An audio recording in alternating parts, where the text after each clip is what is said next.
ልክ ሞት እስከሚመጣባቸው ጊዜ ይጠብቃሉ እንዴ ነው። ሞት እስኪመጣባቸው ጊዜ ይጠብቃሉ እንዴ ማለት ሞት ሳይመጣባቸው ቶሎ ወደ ፈጣሪ አይመለሱም እንዴ ነው አይልም። አይ ይሄ እኮ አወሳሰድ አንተ እኮ መጨረሻውን ማለት ነው ትንታኔው እንደዛ አይደለም እየመለስክ ያለው። እኔ ያንተ ላይ ብዙ ጊዜ ተከታትያለሁ። ጨርሶ ማጭበርበር ነው። ኤማር አቤት አይልም። ክፍሉ ይሰማል። ለበጎ እንዳያስቡ ማለት ንስሐ መግባታቸው በጎ ነገር አይደለም እንደ ወንድማችን አው ተረድቻለሁ። እኔ ያንተንም አረዳድ ያንተንም ወስጄዋለሁ። በሁለቱም ነው እያሰብኩ ያለሁት ለማለት የተፈለገው ግን እዚህ ጋር አንተ እያልክ ያለኸው እዛው መጥፎ ነገሩ ላይ እነሱ ማለት ነው ማለት እነዚህ በተሳሳተ መንገድ ላይ ያሉት ሰዎች የተሳሳቱት ላይ ያሉ ሰዎች ትክክል ናቸው ብላችሁ ታስባላችሁ እንዴ ነው? ትክክል ናቸው ብላችሁ ታስባላችሁ እንዴ? ወይ ደግሞ ይሄ ለነሱ የሚለገሰው ማለት ነው። ኤማር አቤት አንተ ብቻ ስቀር ሁላችሁም ምረዱ በል። እዚህ ውስጥ ማማ ይቀራል።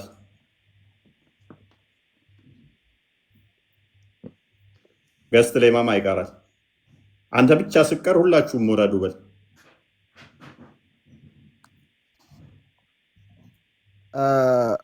አልገባኝም ለማለት ይፈልገው። አንተ ብቻ እዚህ ቅር ሌሎቹ ውረዱ ብል ማማን ነው እዚህ የሚቀረው?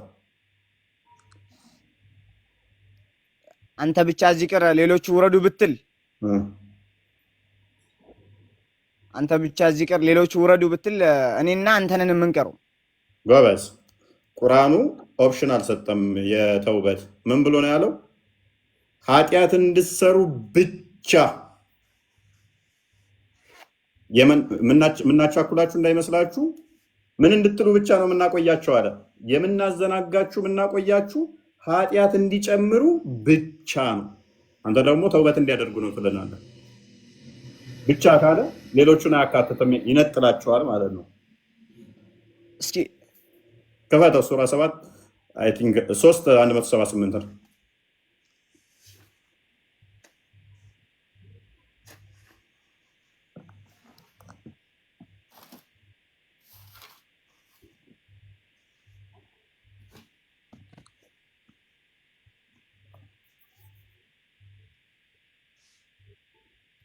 ታያል ሚስተር ላምብ ብልህ ሜቢ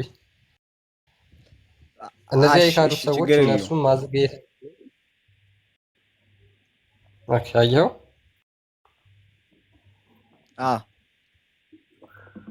ስለዚህ ቁርአኑ ነው ትክክል ወይስ ነው ትክክል?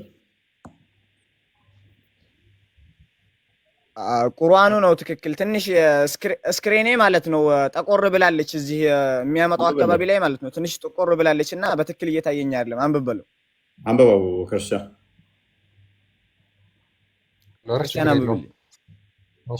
እነዚያ የካዱት ሰዎች እነርሱን ማዘግየታችንን ለነፍሶቻቸው ደግ ነገር ነው ብለው አያስቡ። እነርሱን የምናዘገያቸው ኃጢአትን እንዲጨምሩ ብቻ ነው፣ ለእነርሱም አዋራጅ ስቃይ አላቸው። ሎክ ቀደም ምን አልካኝ? አይ እንዲቆዩ አይ ምን ቆይተው እንትን ንስሐ እንዲገቡ ነው የሚያቆያቸው፣ ለዛ ነው ምናምን ብለህ እኔን ተቆጣኝ። እንደው ክፍሉ ግን ምንድን ነው የሚለው? ማቆየታችን መልካም ነው፣ ስለቆየም በህይወት መቆየታችን መልካም ነው ብለው አያስቡ።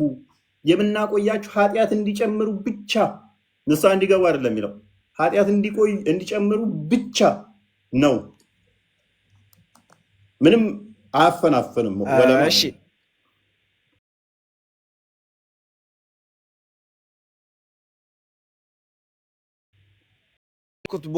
ቦታው ራሱ የሚገልጸው ማለት ነው ስለ አሁን ይለያያል።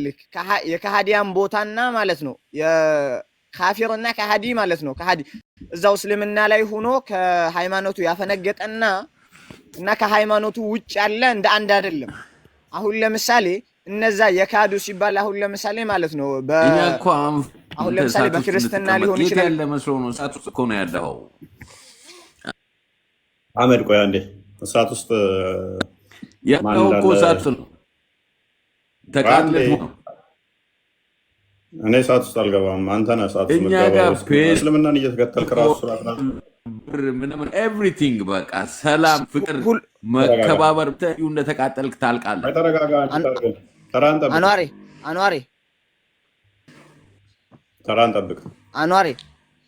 እዚህም አዛብ ውስጥ ነህ፣ እዛም እንደገና ስትሞትም አዛብ ውስጥ ነህ። አንዋሪ ምቀኝነት ነው እሳት፣ ሌላ ነገር የለውም። አንተ ምቀኝ ሚዩት ሰርልኝማ። እፎይ ቀጥልሽ። ይቅርታ ማለት ነው። እሺ ይቅርታ፣ እዚህ ያላችሁ ሙስሊም ወንድሞች ማለት ነው። እሱ የተሳሳተውን ስህተት እንዳትደግሙ። ማንም የሳት ነው አይባልም፣ የሚፈርደው አላህ ነው። ለምን እንደሆነ ታውቃላችሁ? ምክንያቱም ነገ እፎይ ተንስቶ ሙስሊም ወንድማችን ሊሆን ይችላል። ፕሮባቢሊቲው አይታወቅም። ስለዚህ እንዳትሳሳቱ።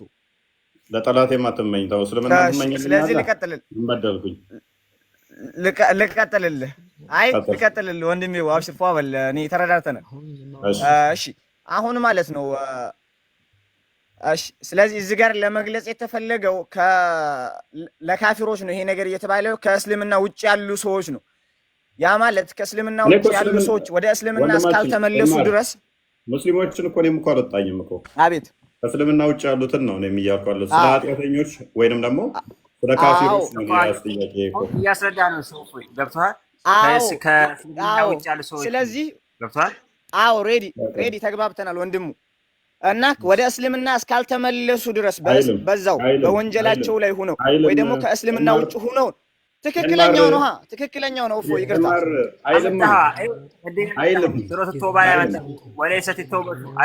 ትክክለኛው ስለሆነ እኮ ረዷን አደርብ ተራ ጠብቁ። ኤማር ወደ እስልምና ስላልተመለሱ አይልም። የምናዘገያቸው ሬድዋን አደርብ አንዴ የምንሰጣቸው አቤት አቤት ልጆችም የምንሰጣቸው የምናቆያቸው ኃጢአት እንዲጨምሩ ብቻ ነው። ወደ እስልምና እንደሚመለሱ ያልከው አንተ ነው።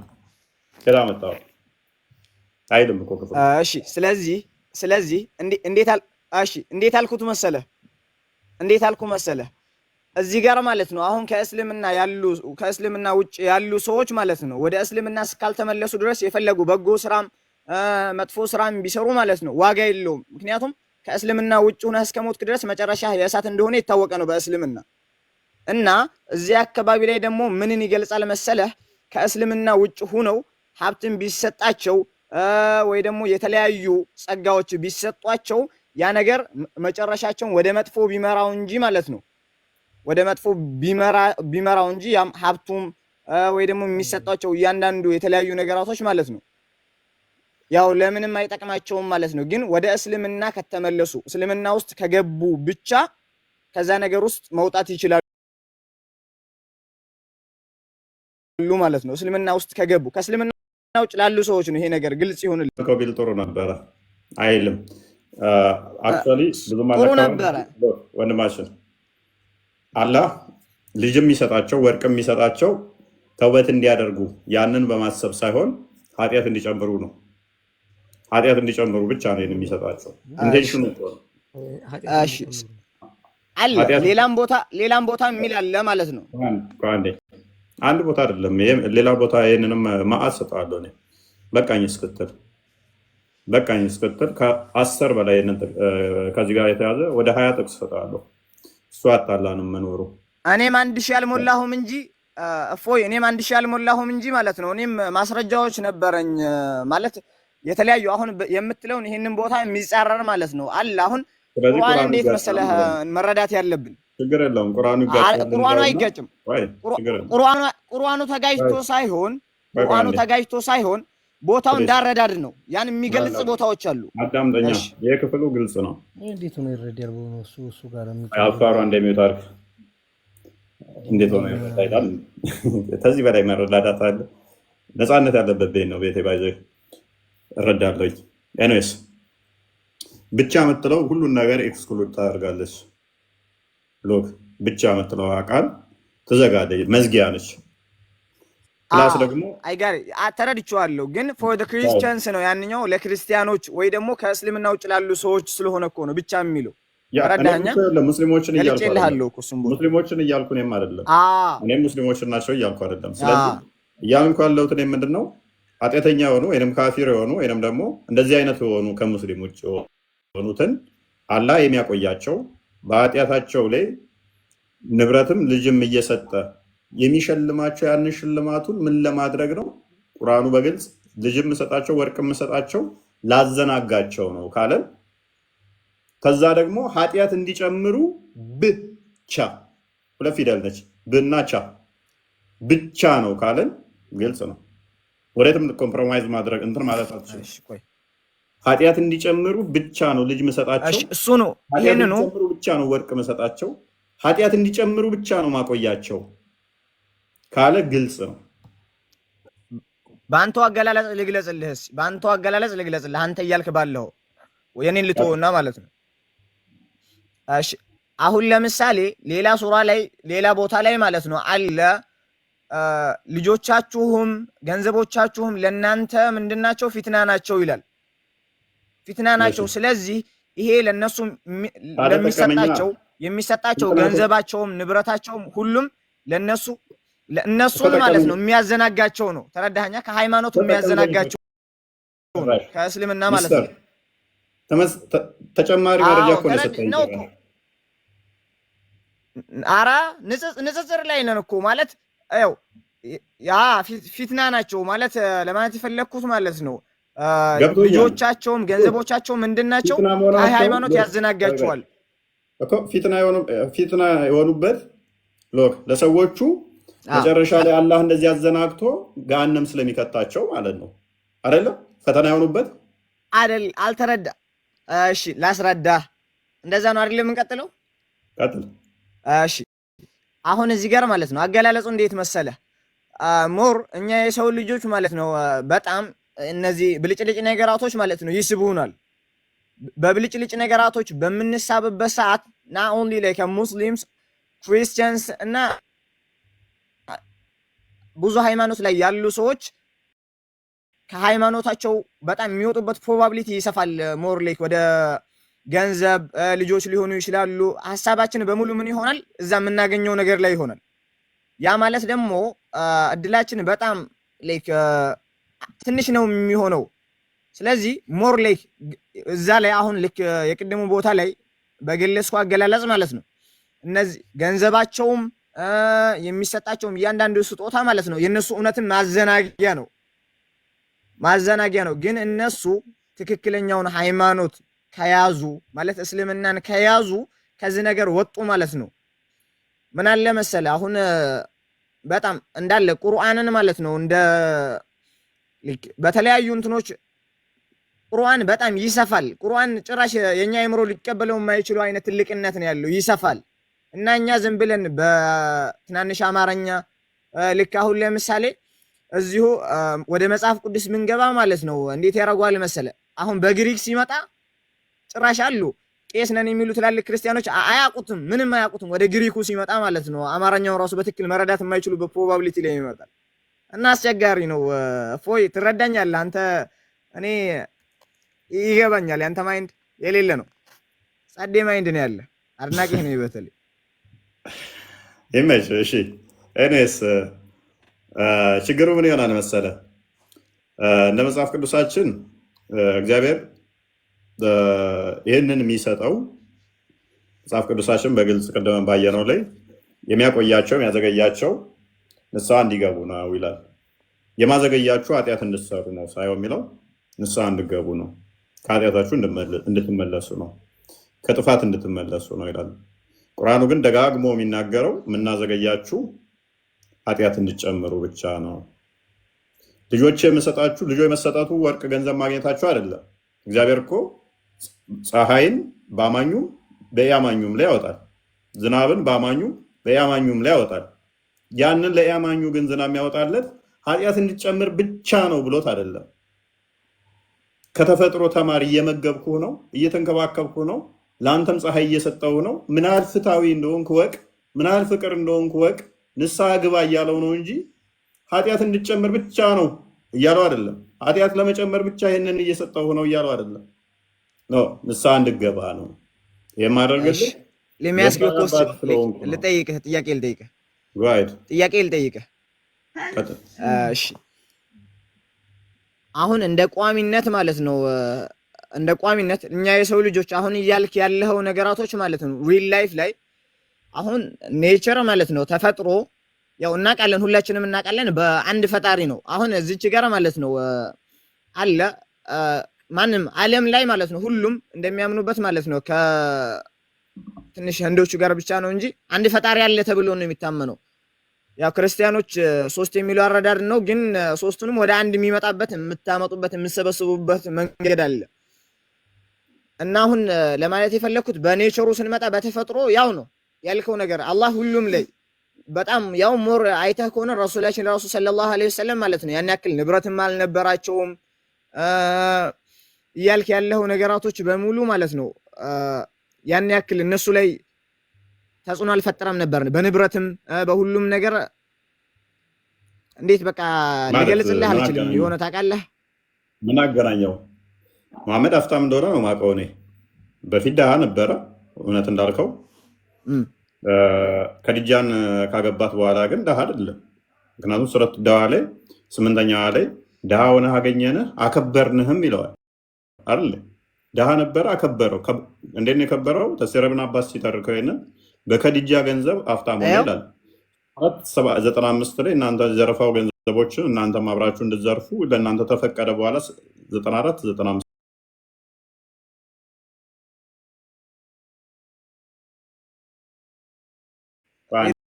ቆይ ስለዚህ እሺ ደሃ ነበር የሚለው ብዙም አስቸጋሪ ያደርግብሃል።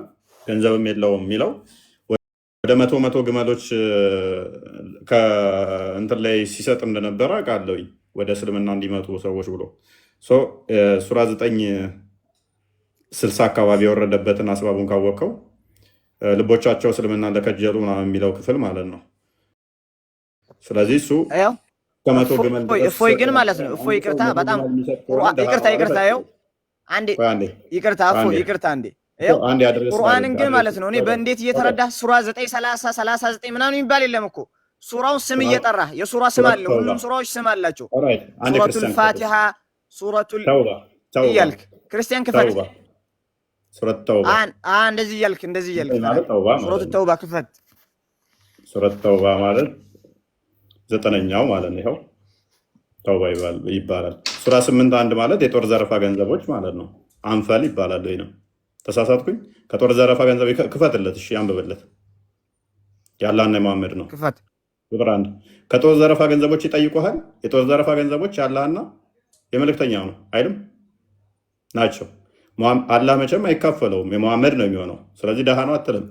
በ10 ዓመት ውስጥ ከ80 ያላነሰ ጦርነቶች አካሂዷል። እነኛ ሁሉ የተዘረፉ ገንዘቦች የአላህና የመሐመድ ናቸው። ሱረት ዶሃን ክፈተው። የሙስሊሞች ነው። ቆይ 93 አካባቢ ቁጥር 8 ላይ ደሃ ሆነህ አገኘህ። ይኸው ደሃ ሆኖ አገኘህ አከበረህ ማለት እኮ ልቅና ማለት ነው። እሱ በሰዎች ላይ ያለውን ልቅና ነው እንጂ በገንዘብ አይደለም። ሚስተር ወደ ቶፒካችን ላይ ነን። ቦታው ወደ ቶፒኩ እንመለስና ፓራፍሬዝ እናድርገውና አንዴ። ስለዚህ አላህ የሚያቆያቸው ካፊሮችን የሚያቆይበት ምክንያት ምን ሆነው እንዲሞቱ ብቻ ነው?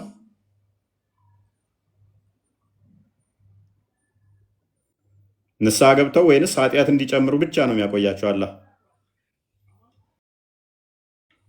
አላህ የሚያቆያቸው ነው ወደ እሱ እንዲመለሱ ነው። እንዲመለሱ ወደ እስልምና በትክክል እንዲገቡ ማይለውን ምን ትላለህ? ሚስተር ተው። ቁርአኑ ማይለውን እየቀጠፍክ ነው።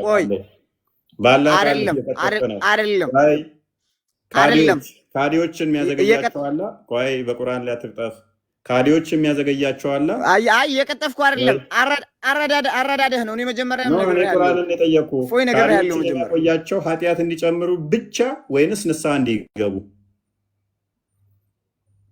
ከሃዲዎችን የሚያቆያቸው አላህ ወደ እሱ እንዲመለሱ ነው። ወደ እሱ እንዲመለሱ ይሄ ላስረዳህ ብያለሁ። መጀመሪያ ማስረድቻለሁ። ቁርአኑን እንዳንብበው። እሺ አንብበው። መጀመሪያ ማስረድቻለሁ እኮ ያረዳድ ችግር ነው ብያለሁ። አንብበሽ። እሺ ቆይ እናንብበውና ለምን መስመር በመስመር አይፈታልንም ራሱ? እሺ እነዚያ የካዱ ሰዎች እነርሱን ማዘግየታችንን ለነፍሶቻቸው ደግ ነገር ነው ብለው አያስቡ። ምን ማለት ነው እዚህ ጋር ሚስተር?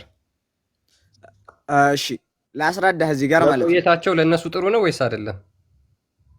መቆየታቸው ለነሱ በክርስትና ላይ ወይ ደግሞ በክርስትና ላይ ወይ በሌላ ሃይማኖት ላይ እስከ ቆዩ ድረስ መቆየታቸው በበጎ አይደለም። እውነታ ነው። በበጎ አይደለም መቆየታቸው በዛሁ ላይ ሁነው እስከ ቆዩ ድረስ ካልተመለሱ ማለት እኮ ነው። አረዳድ የሚያዘገያቸው አላህ የሚያዘገያቸው ለነሱ ጥሩ ነው አይደለም?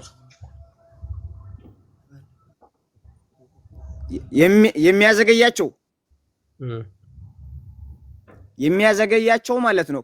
ከተመለሱ ወደ ሃይማኖቱ ከገቡ አልኩህ እኮ ለነሱ ጥሩ ይሆናል። እየተረዳህ ነው? አይልማ ከተመለሱ አይልም። እንደዛ አንብበው። ከኋላ ጀምረህ በትክክል አንብበው። ከኋላ ጀምረህ አንብበው። ከኋላው ምንም ተመሳሳይ ነው። ከዚህ ጋር ተመሳሳይ አንቀጽ ነው የሚያወራው። ተመሳሳይ ነው። ስለ ካዲዎች ነው የሚያወራው። እሺ እነርሱን ማዘግየታችንን ኃጢአትን እንዲጨምሩ ብቻ ነው። ለምንድን ነው የሚያዘገያቸው ካዲዎችን? እዚህ ጋር እኮ ያልኩህ ተመሳሳይ እኮ ነው። የመጀመሪያው አንዷ እኮ ሁለቱንም እኮ መግለጽ ትችላለች።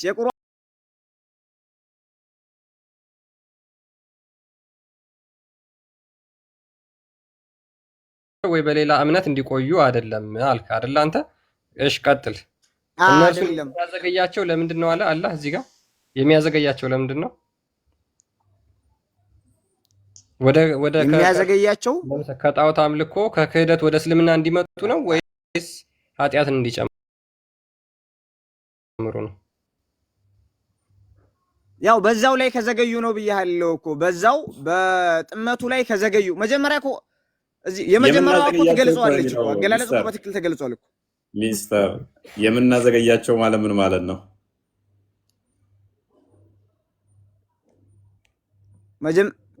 የመጀመሪያዋ እኮ ተገልጿለች አልኩህ እኮ። የመጀመሪያዋ ካልተመለሱ እኮ ነው አይልም። ካልተመለሱ አይልም ወንድማችን። አንተ እኮ ነህ በግድ ተመለሱ እያልክ ያለው። ካላ ያላለውን አንተ ነህ እኮ እያልክ ያለው። አይደለም ያረዳድ ችግር ነው እኮ። ያፋሩ ይቀጥል። እሺ ቀጥል። ያፋሩ እንኳን እንትን አመጣ። እንዴት ይረዳል ብሎ የነበረ ቅድም። ያፋሩ ሰላም ነህ?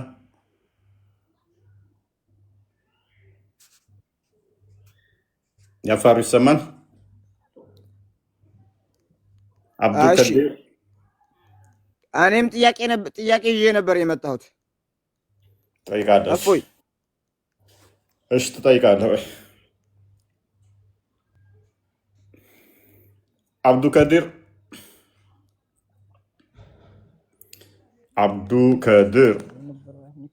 ትንሽ ድምፅን ከፍ አድርግ። ድምፅ አይሰማም። ማንኛ እያወራለህ? ማንኛ እያወራለህ? ኦኬ ሚስተር ነው መክሊ ወንድማችን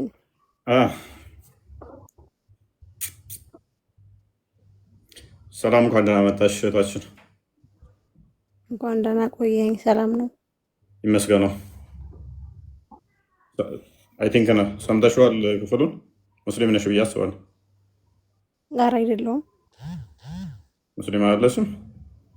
ኦርቶዶክስ ነኝ። አይደለሁም። መክሊት እኮ ነው የሚለው። ኦኬ ፕሮፋይልሽ ሂጃብ መስሎኝ ነው። ሶሪ። ምን ልታዘዝ? ሂጃብ ነው ግን አይደለሁም። ኦርቶዶክስ ነኝ። እሺ ምን ልታዘዝ?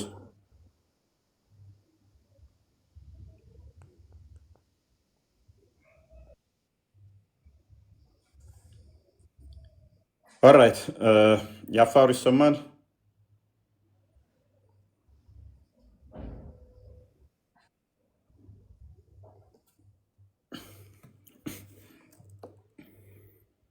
አብዱልከዲር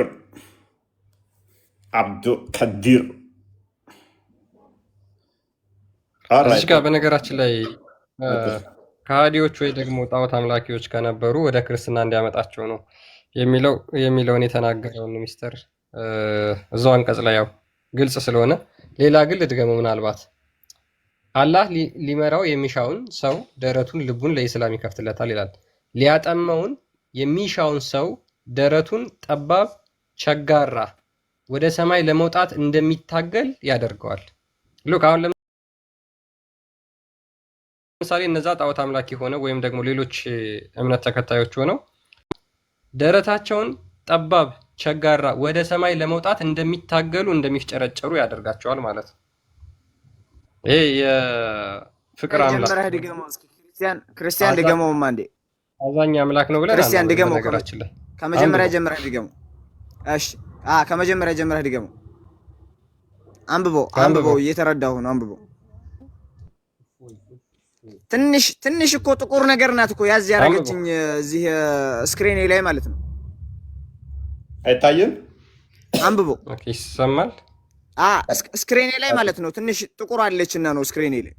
እሺ አንብበው ክርስቲያን፣ ይሰማኛል። ክርስቲያን ቀጥል። ኦኬ እሺ፣ አንብብና ተርጉም እስኪ። ነው አይታየኝም አለ። አንተ አንብብለት። ኦኬ እሺ። አላህ ሊመራው የሚሻውን ሰው ደረቱን ልቡን ለኢስላም ይከፍትለታል። ሊያጠመው የሚሻውን ደረቱን ጠባብ ቸጋራ ወደ ሰማይ ለመውጣት እንደሚታገል ያደርገዋል። ስለዚህ ለምሳሌ ወደ እስልምና መምጣት ቢፈልጉ አላህ ምን ያደርጋቸዋል? ደረታቸውን አጥብቦ ቸጋራ ያደርጋቸውና ልክ ወደ ሰማይ ለመውጣት እንደሚፈራገጡ ያደርጋቸዋል። ሱራ 4:18 ላይ ምንድነው? በመጨረሻ ሰዓት እንኳን ሊያምኑ ወይም አምነናል አንተ ነህ ጌታችን አሁን እዚህ ላይ አይደላችሁም ብሎ ይክዳቸዋል ማለት ነው። አይ ገነት አይደለም፣ ቆይ እዚህ ላይ ነን። ክርስቲያን አንዴ ቆይ ክርስቲያን፣ እዚህ ጋር እኮ የመጀመሪያው እኮ ልክ አሁን ቅድም እንዳልኩ የመረዳት ስህተት እንዳልኩ እኮ የመጀመሪያው እኮ አላህ የሱን መንገድ ማለት ትክክለኛው መንገድ የፈለገለትን ሰው ደረቱን ይከፍትለታል ብሎ ማለት እኮ ሲጀመር እኮ ያልተከፈተለት እኮ ደረቱ እኮ ያልተከፈተለት ሰው እኮ ነው። እንዴት ምን አይነት አረዳድ ነው? እኔ በነገራችን ላይ ምንም እየተረዳሁ አይደለም። የመጀመሪያው እኮ ይገልጿል። የመጀመሪያውን አንብብልህ። ከመጀመሪያው ኤምአር እነዛን ሰዎች ጠማማ አድርጎ ልባቸውን ወደ ሰማይ ለመውጣት እንደሚጨረጨር አይደለም። ከዛ ረዝም ብላ የመጀመሪያው ያልከፈተለት ቆይ አንዴ አይደለም ይላል ሊያጠመው የሚሻው ሚስተር ኧረ እኔ እናንተ ማይንድ ቋቋለሁ። እፎይ ተው። እኔ የእናንተን እንዴት አይደለም የእናንተን አረዳድ እኮ ስለማውቀው ነው ቀጥታ የገባሁት ማለት ነው። አላዋቂዎች ላይ መጫወት ስለሆነ የመጀመሪያዋ ማለት ነው። የመጀመሪያዋ ትገልጿለች። ያልተከፈተለት እፎይ በልና ምንድን ያልከው? ኤምአር ምንድን ያልከው? አንዴ አዳምጪ እፎይ። ይሄን ዝም ብላችሁ ያልሆነ ማለት ከዚህ ያመጣችሁ የሰውን ሜሞሪ ፉል አታርጉ። ረድዋን ቁርአን ያልሆነ ነገር ነው። ሬዲ አይደለም። እፎይ ሬድዋን አንተ ችግር የለውም። ቆይ አብሽር፣ ሁሉ ነገር ማለት ነው። እንዴት ቁርአን በስነ ስርዓት ቢፈስሩት ይላል እኮ ዝም ብሎ ከዛ ያመጣል። ይሄንኛው አያ ከዛኛው አያ ያጋጣችሁ እንትና ሰውን አይደለም ያለውን ራሱ በትክክል ያለውን ራሱ እኮ በትክክል እየፈታችሁት አይደለም።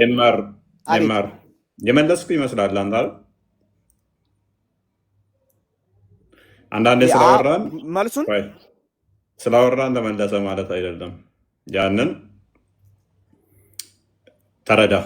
ያወራ ሁሉ ገጽታ ላይ ገብቶ የመለሰ የሚመስለው ስላለ ማለት ነው። እንደዛዎቹ እንዳትሆን። ኧረ አይመስለኝም፣ ግን እኔ መልሼዋለሁ። ለምን መሰለህ? የመጀመሪያው እኮ ገለጸ። የተከፈተለት ልብህን አላህ ከፈለገው አላህ አቤት አንተማ መልሰሃል እኮ። የመለስከው ምንድን ነው? የአንተን እውቀትህን መልሰሃል። የመለስከው ግን መልስ ነው ወይ? ለአንተ መልስ ነው። ለጥያቄው መልስ ነው ወይ? አይደለም። አንተ ግን ለጥያቄው መልስ ብለህ መልሰሃል። አንተ የተሰጠህን የምታውቀውን መልሰሃል።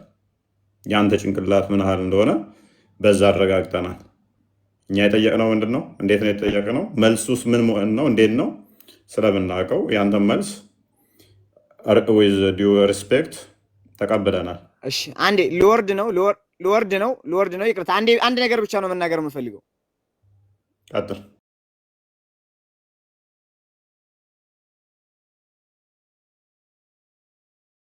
አንድ ነገር ስለዚህ አመሰግናለሁ። እፎይ ከምሬ ነው። በጣም ነው የማመሰግነው። ማለት ተረድተኸኛል። አየኋ እኔ በአቅሜ ይሄን ያክል መመለስ ከቻልክ እስኪ አስበው። ትላልቅ አትፊልኝማ ይሄን ያክል መመለስ ከቻልኩ አስበዋል። ይሄን ሁላ ሰው ያደናበራችሁ ትላልቅ ኡስታዞች ትላልቅ ነው ሁሱ ደግሞ አየኋል ምን ያክል መመለስ እንደሚችሉ ሚስተር አይኔ ከምር ይው ቆይ የተናገርኩት አልገባህም ማለት ነው። እንደገና የተናገርኩት ከስር ሆነ በደንብ አንሰላስለው ምን እንደነገርኩ አላወቅም ማለት ነው። አይሻልም ሚስተር አር የነገርኩ አልገባህም ማለት እኔ ልወጣ ነው ግን አመሰግናለሁ። ሙስሊሞች ታይም ዌስት እያደረጋችሁ ነው። እነሆ እሱ ጋር ትላልቅ ኡስታዝ ሽንት ቤት ፈልገው እሱ ከሱ ትሻላለህ። ባይዘ ከሱ ትሻላለህ ይመስለኛል። አትሊስ ኤኒዌይስ የተወራ ሁሉ መልስ አይደለም። በሙስሊሙ አንድ የተለመደ ነገር አለ። ኡስታዞቹ አትሊስ ምንድነው የሚያደርጉት? በአረብኛ ወሩና የሆነ ነገር ይፈስሩላችኋል። ከዛ ተመለሰ ማሻላ ተመለሰ። አረብኛው ምን እንደሚል አንተ አታውቅም። አረብኛ ያነብብሃል፣ መለስኩ ይልሃል። ከዛ ያነበበው ሌላ ነው፣ የፈሰረል ሌላ ነው። ከዛ ተመልሷል። ትቀበላለህ? ተቀበል። ይኸው አይቀበሉም። ይኸው አይናቸው ላይ መረጃ መጥቶ የሆነ ነገር ትናንት የተጻፈውን አረብኛ ያነብላቸውና ህዝብ የሚጠይቀውንም አያውቅም። ይህንን ከ3ኛ ክፍል ያቋረጠ ህዝብ ይነዱታል። ከ3ኛ ክፍል እንዲህ በጀርባ ተንጠልጥሎ ከግሬድ ወደ ግሬድ ያለፉና እንደምንም ብለው 8ኛ ክፍል ያቋረጡ እነሱን ይነዱታል። የሆነ ጽሁፍ ዛሬ እንደውም እያየው ነበረ። ከዚህ በፊትም ጓደኛ ብሎኛል። ለነገሩ ሙስሊም ነው፣ በጣም እሱ ወጥቷል ከእስልምና እና አካዳሚክም ላይ በጣም ጎበዝ ነው። እስልምና ላይ በደንብ አጥንቶ ነበረ። ምን አይነት ደደብ ብሆን ነው ቆይ ይሄንን ሳጠና ይኖርኩት ይላል። እና ንጽጽር የሚሰሩት እንዳለ ሲነግረኝ ሁሉም የወደቁ ምናምን ናቸው። አብዛኛው በቃ 90% ማይተናነሱት እንደዚያ ሃይማኖቱ ላይ ያሉት የወደቁ ምናምን አካዳሚካሊ በአካዳሚኩ እንትን ያሉ ናቸው። እና እንደ ስራ ፊልድም እንትን ነገር ነው። ኤኒዌይስ አንደኛ 6ኛ ክፍል ያቆመ ነው። 6ኛ ክፍል ያቆመ አትሊስት ማለት አልማተር 6ም አቆመ 5ም አቆመ እንትን ማለት ይቻል ይሆናል። ግን በጣም ውሸታምና አጭበርባሪ ስትሆን ደግሞ በዛ መጠን ላይ በጣም ያስጠላው የሆነ አረብኛ ክፍል የአረብኛን ታነብና እዚህ ጋር ያለው መሸወድ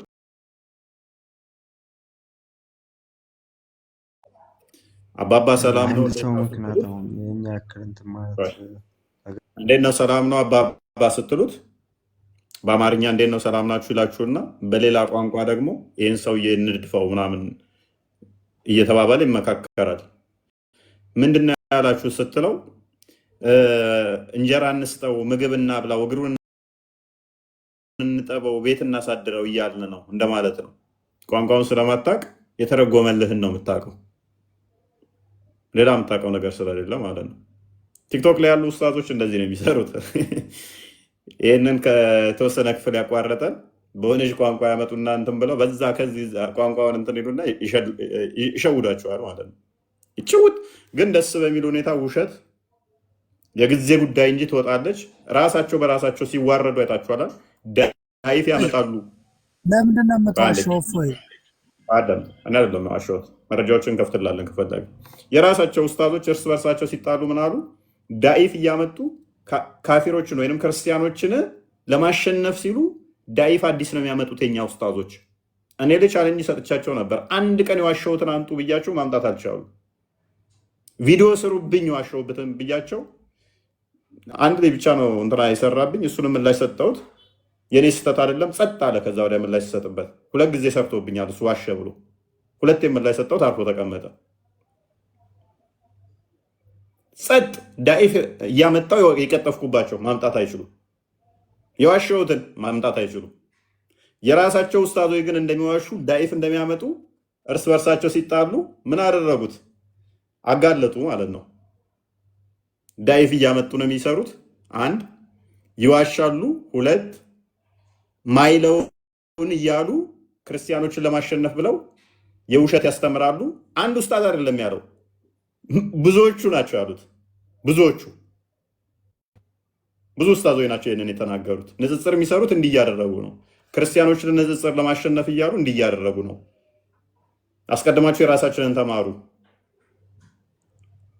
ነግረናችሁ ነበር እና እኔስ ፓራፍሬዝ አድርገው ክርስቲያን ቶፒኩ ላይ በነገራችን ላይ ከበድ ያለ ቶፒክ ነው ይመስለኛል ለሙስሊሞች እና ምክንያቱም ሙስሊሞች አምላካቸውን የሚስሉበት ነገር ቁርአን ላይ ከተገለጸው ውጭ ስለሆነ ማለት ነው። ሉክ ይሄንን አይቶ ለምሳሌ ዛሬውን ቶፒክ እውነት ይሄን አዳምጦ ማለት ሃይማኖቴ ምንድን ነው እስልምና እንደዚህ ነው እንዴ የሚለውን ነገር አይምሮ ላይ የማያስብ ከሆነ አይ ጨለማው ተመችቶኛል እኔ ብርሃን አልፈልግም ያለ ሙስሊም ብቻ መሆን አለበት። ሉክ እኛ እግዚአብሔር አምላክ የፍቅር አምላክ ነው፣ እሱ ቅዱስ ነው። እኔ ቅዱስ እንደሆንኩ እናንተም ቅዱሳን ሁኑ ብሎ ሰዎች በቅድስና ህይወት እንዲኖሩ ደጋግሞ ይናገራል። የመጽሐፍ ቅዱስ ክፍሎችን አውጥተን እናሳያቸዋለን እሱን ማለት ነው። ስለዚህ ይህንን የብርሃን አምላክ የቅድስና አምላክ የፍቅር አምላክ በፍቅር ሆነንና በቅድስና ሆነን እናመልከዋለን እንጂ ኃጢአት እየሰራው ኃጢአት የሚጨምርብኝ አላማ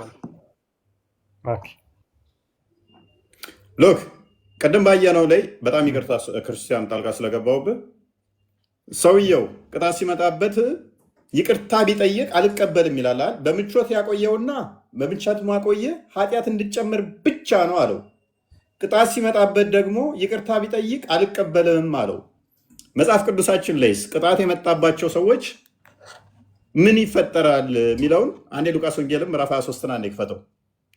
ትልቁ ምሳሌ የሚሆነን ጌታችን ስለኛ ቤዛ ሊሆን እጁ እንደዚህ ተዘርግቶ በተሰቀለበት ሰዓት ላይ የነበረውን ክስተት አስተውሉ። በግራና በቀኝ የነበሩትን ወንበዴ በግራና በቀኝ የነበሩትን ወንበዴዎች ከተሰቀሉት ክፉ አድራጊዎችም አንዱ አንተስ ክርስቶስ አይደለህምን? ራስንም እኛንም አድን ብሎ ሰደበው። ሁለተኛው ግን መልሶ አንተ እንደዚህ ባለ ፍርድ ሳለ እግዚአብሔርን ከቶ አትፈራውምን? ስላደረግነው የሚገባንን እንቀበላለን፣ በእኛስ እውነተኛ ፍርድ ነው። ይህ ግን ምንም ክፋት አላደረገም ብሎ ገሰጸው። ኢየሱስንም ጌታ ሆይ በመንግስት በመጣ ጊዜ አስበኝ አለው። የመጨረሻ ፋይናል ወርዱ ጌታ ሆይ በመጣ ጊዜ አስበኝ፣ በመንግስት በመጣ ጊዜ አስበኝ። ምን አለው? ጌታ ሆይ በመንግስት በመጣ ጊዜ አስበኝ አለው። ኢየሱስም እውነት እውነት እልሃለሁ ዛሬ ምንድነው ከኔ ጋር በገነት ትሆናለህ አለው። እስልምናውስ ነው አንቀበላችሁም። ንስሐ ብገባ አልቀበልም። ሱራ 4:18 ላይ ተጸጽቻለሁ ብትል ኖ አልቀበልም። ክርስትናውስ መስቀል ላይ ሆነ እንደዚህ ተሰቅለህ እንኳን ነፍስ ልወጣ ስትል ጌታ ወይ ይቅር በለኝ ካልከው ይቅር ይላል። እንደ ሰው አምላክ የደቂቃና የሰከንዶች የዓመታትና የቀናት ፉክክር ገብቶ ትናንት በድለህኛል፣ ዛሬ ይቅርታን አልቀበልም፣ እደፋሃለሁ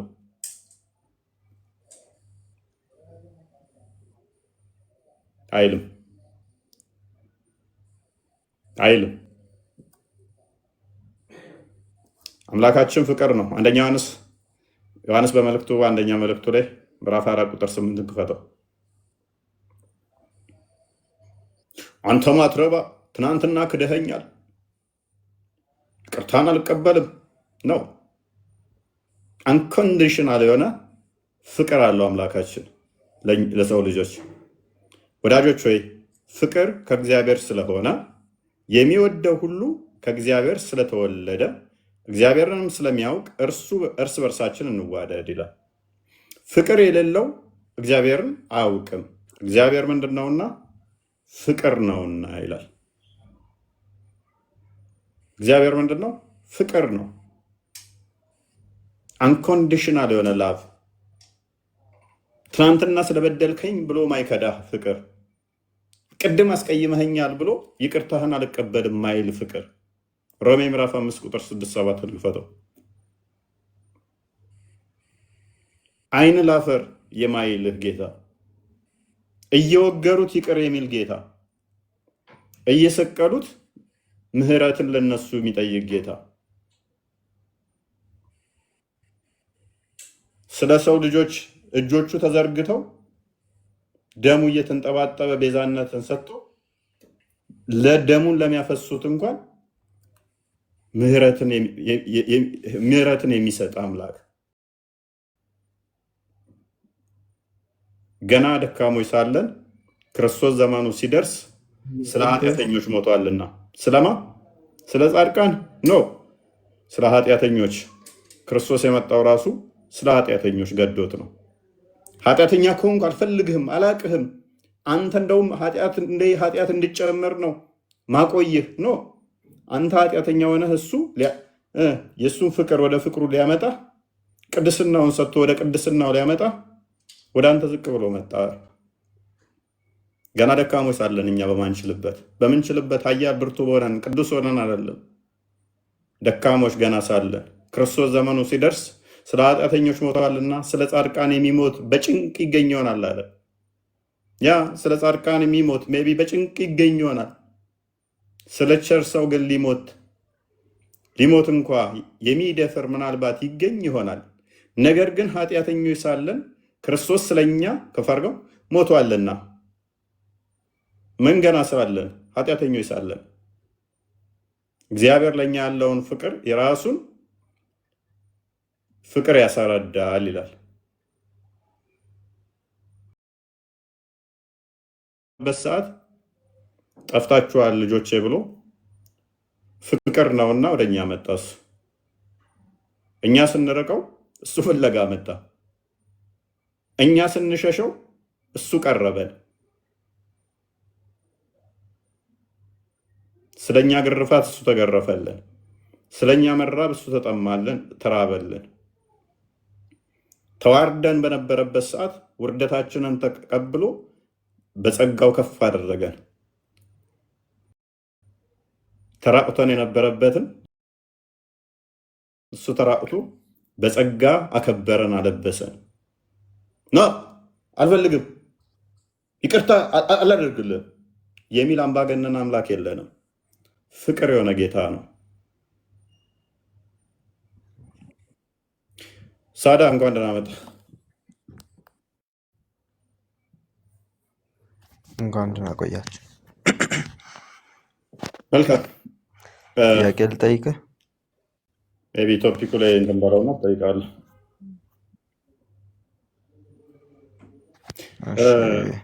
ህፃን ሆነ አሁን የሆነ አንድ መጽሐፍ ስጻፍ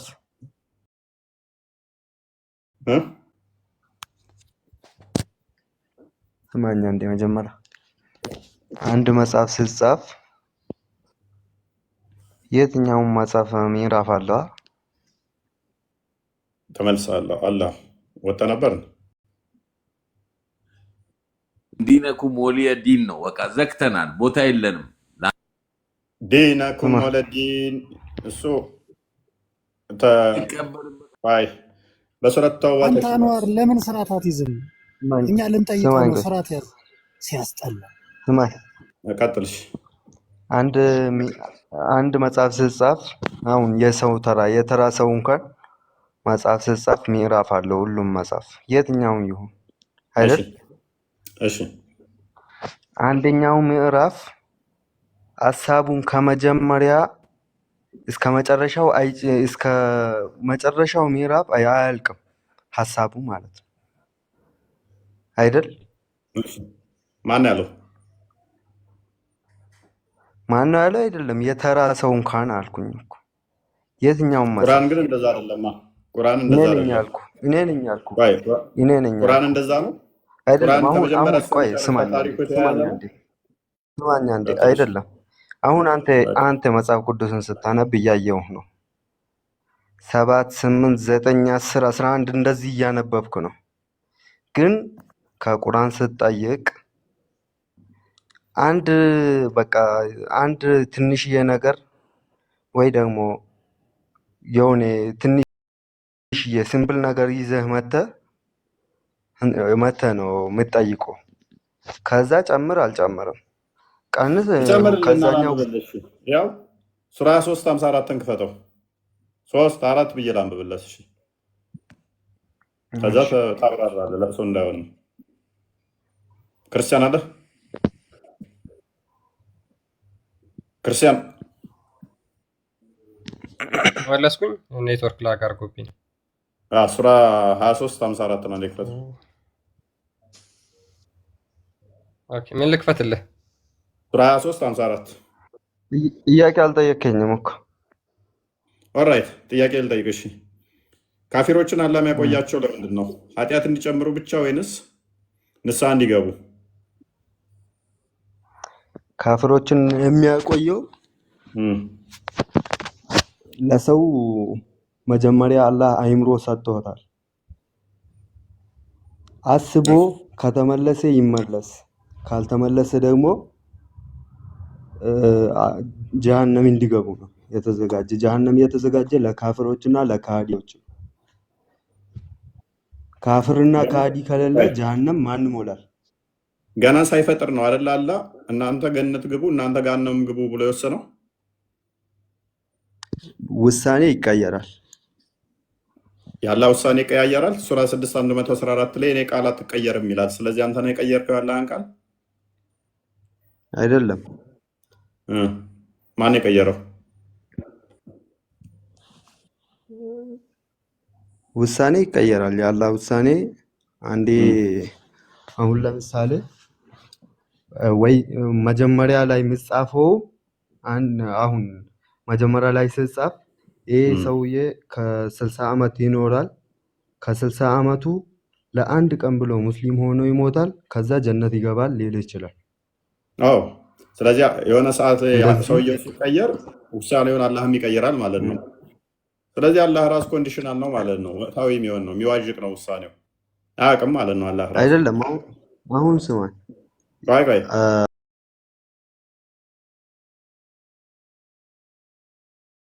አሁን ከኦርቶዶክስ እና ሙስሊም እየተከራከረ ሙስሊም የሚሆን አለ። እሱ በፊት የተጻፈ ነው ነው። ክርስቲያን የሚሆነውስ እሱም የተጻፈ ነው። ታዲያ ምን ይሆን? እንትን የሚሆንም አለ። ሁሉም ሰው እኮ ጀነት ኢስላም ሆኖ ሁሉም ሰው ይወለዳል። ሁሉም ሰው ከፍሮ ነው የሚወጣው። እውነትህን ነው። ኦልራይት አንዴ ሱራ 19 ለምንድን ነው ክርስትና የምትነሱት? ለምንድን ነው አንዴ ክርስትና የምትነሱት? ሙስሊም ስለነበራችሁ ክርስትና ተነሳችሁ ነው? አንተ ቂጥህን እንደምትታጠበው እኛም ክርስትና እንነሳለን። የሃይማኖቱ ስርዓትና እንትን ስለሆነ አንተም ግዴታ ስላለብህ ቂጥህን ትታጠባለህ፣ እጅህን ትታጠባለህ፣ ውዱ ታደርጋለህ። ኤኒዌይስ የውሃ ጉዳይ ከሆነ ያሳሰበ አንተ ኃጢአትን ይቅር እንዲባልህ ነው የምትታጠበው። ንጽህና ብለው ነው ያስተማሩህ፣ ግን ውሸት ነው። ምሽካት አልመሳቢያ 119 አንዴ ክፈተው። አሁን ያልከውን በደቂቃው ስላፈርስብህ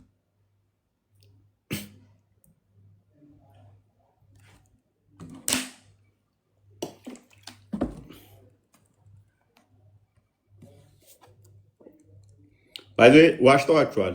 ውዱ የምታደርጉት ለንጽህና ነው ምናምን የሚሏችሁ ውሸት ነው። ኃጢአታችሁ ይቅር እንዲባል ነው ውዱ የምታደርጉት፣ በውሃ ኃጢአታችሁ ይቅር እንዲባል። ኤኒዌይስ አንብበው ክርስቲያን። እሺ በደንብ አስተውል። እንትና ሳዳ ነው የሚለው። ሶሪ ሳዳ የሴት ስም ነው። ሰዓድ ነው መሰለኝ የሚለው። ኦኬ እሺ። ጋድስ ሜሴንጀር አሴይንግ አቡ ዳርዳ እንዳስተላለፈው ያለ መልእክተኛ እንደተናገረው ይላል። God created Adam when he created him and stuck his right shoulder and brought forth his offspring white like small ants. አላህ አደምን ፈጠረው። ከፈጠረው በኋላ ቀኝ ትከሻውን መታ አደረገው። ከመታው በኋላ በቀኝ ትከሻው በኩል ነጫጭ እንደ ጉንዳን የሚመስሉ ዝርያዎቹ ወጡ አለ። And he stuck his left shoulder and brought forth his offspring black as though they were charcoal. ቀኝ ትከሻውን ከመታው በኋላ ወደ ትከሻው ደግሞ ሄድና ግራ ትከሻውን መታ አደረገው። ከዛ በኋላ ጥቋቁር ከሰል የመሰሉ ዝርያዎቹ በጉንዳን መልክ ወጡ ይላል። then he said to the party of his right sides በቀኙ ለነበሩት ዘሮቹ እንደዚህ አላቸው to paradise and I don't care ወደ ገነት ግቡ አያገባኝም ይላቸዋል and he said to the party in his left shoulder በግራ በኩል ለነበሩት ዘሮቹ ደግሞ እንደዚህ አላቸው to hell I don't care ወደ ጀሃነም ሂዱ አያገባኝም ብሎ ይመልስላቸዋል። ሎክ በደንብ አስተውል ሳዳ ገና አደም ሲፈጥረው ነው እናንተ ገሃነም እነኚህ ገነት ብሎ የለያቸው ዘሮቹን አውጥቶ ገና ሳትወለድ ገሃነምና ገነት ከተባልክ እንዴት ሆነ ነው ገና ስትወለድ ሙስሊም የምትሆነው? ተለይተዋል እኮ እናንተ ገሃነም ናችሁ እናንተ ገነት ናችሁ ብሎ ገሃነምና ገነት ብሎ ለይቷቸዋል። ሱራ 17:65 ክፈትልኝ። ገሃነምና ገነት ገና ሳይፈጥራቸው ካላቸው ገሃነም የሚገቡት ደግሞ ሙስሊም ያልሆኑት ነው ከተባለ ሎክ ገና ሳይፈጥራቸው ገሃነም የሚገቡት ሙስሊሞች ሙስሊም ያልሆኑ ነው ከተባለ ገና ሳይፈጥር ምን አድርጓቸዋል? እናንተዎቹ ገሃነም ነው የሚገቡት። ያኛው ራሱ አልጨረስንም እኮ ሌላ አንቀጽ ከመሄድ በፊት አሁን አንተ ጀነት ግባ አያገባኝም ማለቱ ምን እንደሆነ ላስረዳ። በደንብ ላሳየህ። ገነት ግባ አያገባኝም። እችን ክፍል አንብባት። ባሮቼ በእሱ ላይ ፈጽሞ መጠጊያ በጌታ በቃ ይላል። ወደዚህ እንመለሳለን። ወደዚህ እንመለሳለን። ያኛውን እያስረዳሁ ልሂድ። ስማኝ። ያኛው አንተ ገነት ግባ አያገባኝም ማለት አንተ አይምሮ ተሰጥቶ ሁሉም አሁን ለምሳሌ ተውራት፣ እንጂል ለሁሉም ተሰጥቷል። ያኔም አሁን ለምሳሌ ሁሉም መጽሐፍ አንብበህ አንተ እንድታነብ ተሰጥቷል።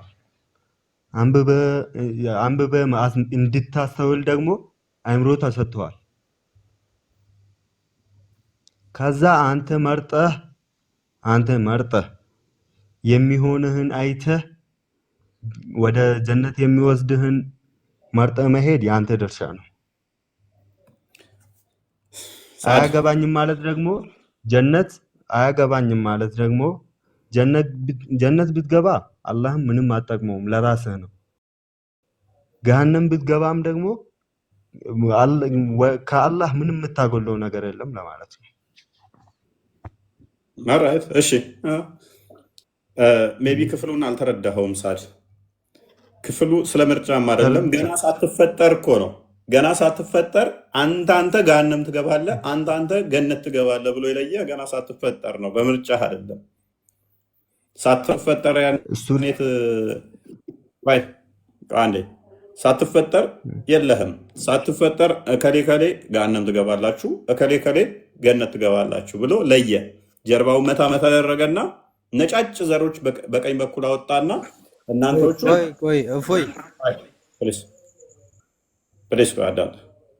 እናንተዎቹ ገነት ምገቡ ናቸው አለ በቀኝ ያሉትን። አሁንም የግራ ትከሻውን የአዳምን መታ አደረገና ጥቁር የግራ ትከሻውን ሲመታው ጥቁር ዘሮች ወጡ። እናንተዎቹ ግን ገሃነም ነው ምገቡት አላቸው። ፔሬድ። ስለዚህ ገና ሳትወለድ ገሃነምና ገነት ስላለ ገሃነም የሚገቡት ደግሞ ሙስሊሞች አይደሉም ብለህ ካሰብክ፣ ስለዚህ ሰው ሁሉ ሲወለድ ሙስሊም ነው የሚለው ሎጂክ ይፈርሳል። አንድ ሁለተኛ፣ ቆይ ልጨምርልህ። ይሄ ክፍል ደግሞ ቶፒኬ ስላልሆነ ነው፣ የኛው ቶፒክ አይደለም፣ ግን ስላነሱት የዘወትር መፈክራቸው ስለሆነ ከአሁን በኋላ ሰው ሙስሊም ነው ሲወለድ የሚለውን ተሳስተው እኛ ቤት ካነሱት እናፈርሰዋለን። ይሄ ክፍል ምን ይላል? ባሮቼ በእነሱ ላይ ፈጽሞ ለአንተ ስልጣን የለህም፣ መጠጊያ በጌታ በቃ ይላል። በባሮቼ ላይ ምን የለህም? በእነሱ ላይ ፈጽሞ ስልጣን የለህም። ሳዳ ማይክን አንሳውን። በባሮች ላይ ስልጣን የለህም የተባለው ማን ነው? በባሪያዎች ላይ ስልጣን የለህም የተባለው ማን ነው? ቀጥል። ኦኬ፣ ዝቅ አድርግለት ሀሳቡን እንዲረዳው። ከ74 አድርግለት ክርስቲያን 74 ሶሪ።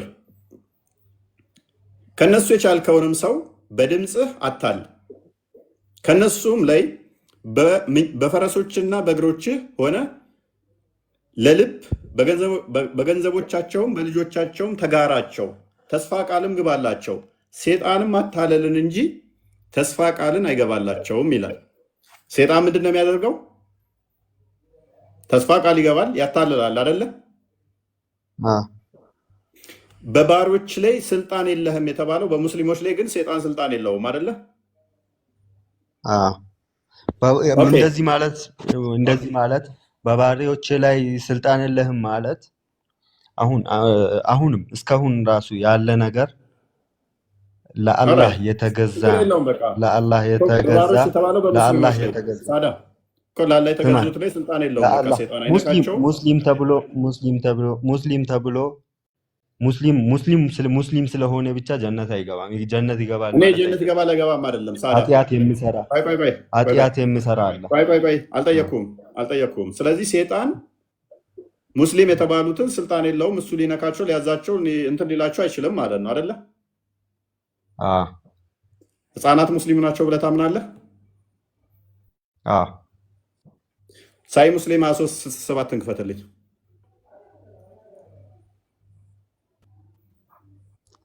23:67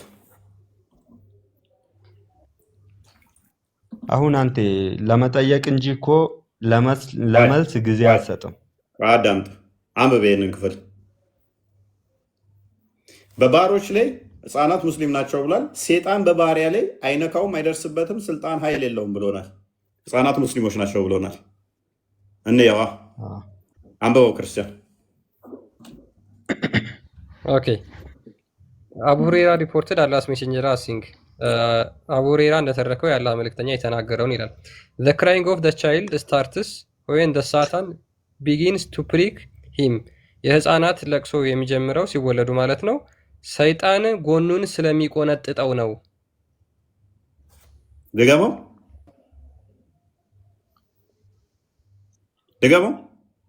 ሰይጣን ምን ስለሚያደርገው ነው? ሳዳ ህፃናት የሚያለቅሱት ህፃናት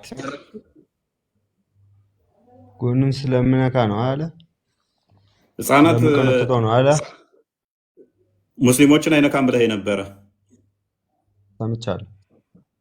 ቁርአንህም ደግሞ ሴጣን በአማኞች ላይ ምንም ስልጣን የለህም ብሎት ነበረ። ህፃናት ሙስሊም ከሆኑ ሴጣን ለምን የሚያስለቅሳቸው? አይነካም ማለት ምንም የትኛውም እኮ ይሞክራል። የትኛውንም መሞከር ብቻ ሳይሆን ያስለቅሳቸዋል እንጂ ምን ቁርአኑን ክፈተው አንዴ። አስለቅሳቸው እኮ ጭራሽ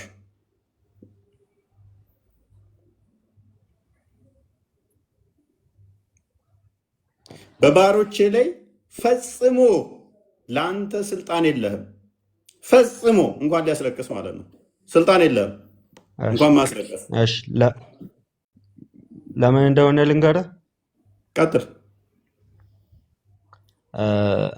የሚያስለቅሰው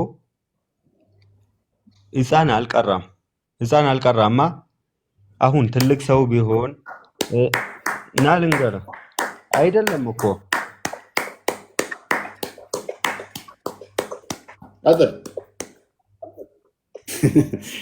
ቁርአን ስላልቀሩ ነው ህፃናት። ስለዚህ ሙስሊም አይደሉም። ፔሬድ ወደ አሁን እኔ አሁን ቀጥል ክርስቲያን።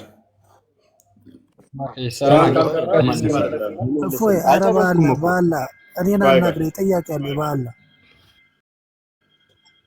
አልጨረስኩም እኮ ሳድ በቃ አለቀ እኮ። ህፃናት ቁርአን ስላልቀሩ በቃ ቁርአን ስላልቀሩ ስለዚህ ሙስሊም አይደሉም። እኔ ምሳሌ እየሰጠሁ ነው።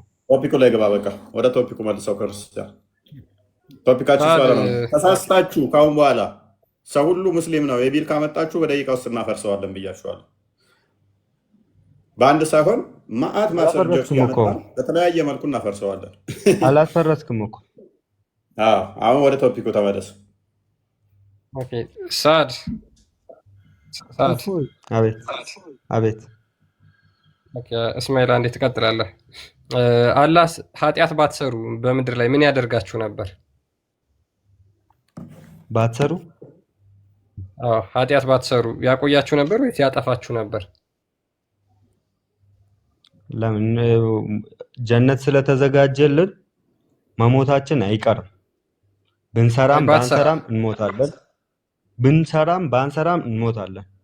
ባትሰራ ብዬ ነው የጠየቅኩህ እኔ። ኃጢአት ባትሰራ አላህ ያጠፋ ነበር ወይስ አያጠፋህም ነበር? ያጠፋ ስትል አሁን ወንጀል ይገለናል። ብትሰራ ኃጢአት ባትሰራ ለምን ይገልሃል? እዛ ጀነት የተሻለ ተዘጋጅቶልናል። እዛ ኦኬ። ኃጢአት ሰርተህ ሞተህ ነው ወይስ ሳትሰራ ነው የሚያስገባህ? ካልሰራው ነው የሚያስገባ። ኃጢአት ካልሰራው ጀነት ነው የምንገባ። ኦኬ። እስኪ ይህን ሀዲስ አንብበው። እሺ ታነበዋለህ? ላንብብልህ? አንብብልኝ። ኦኬ።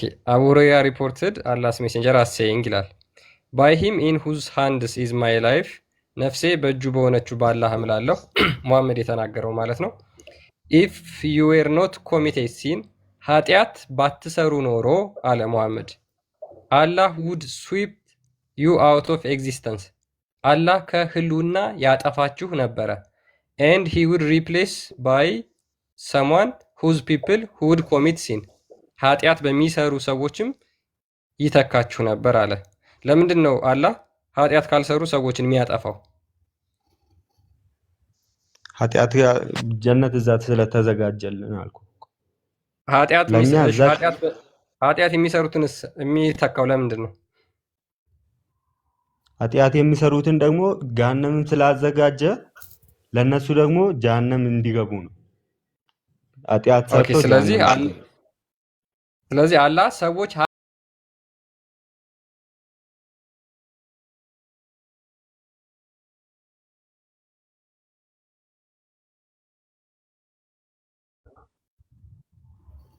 ሰዎችን ኃጢአት እንዲሰሩ ከፈጠረ ይሄ የፈጣሪ ባህሪ አይደለም።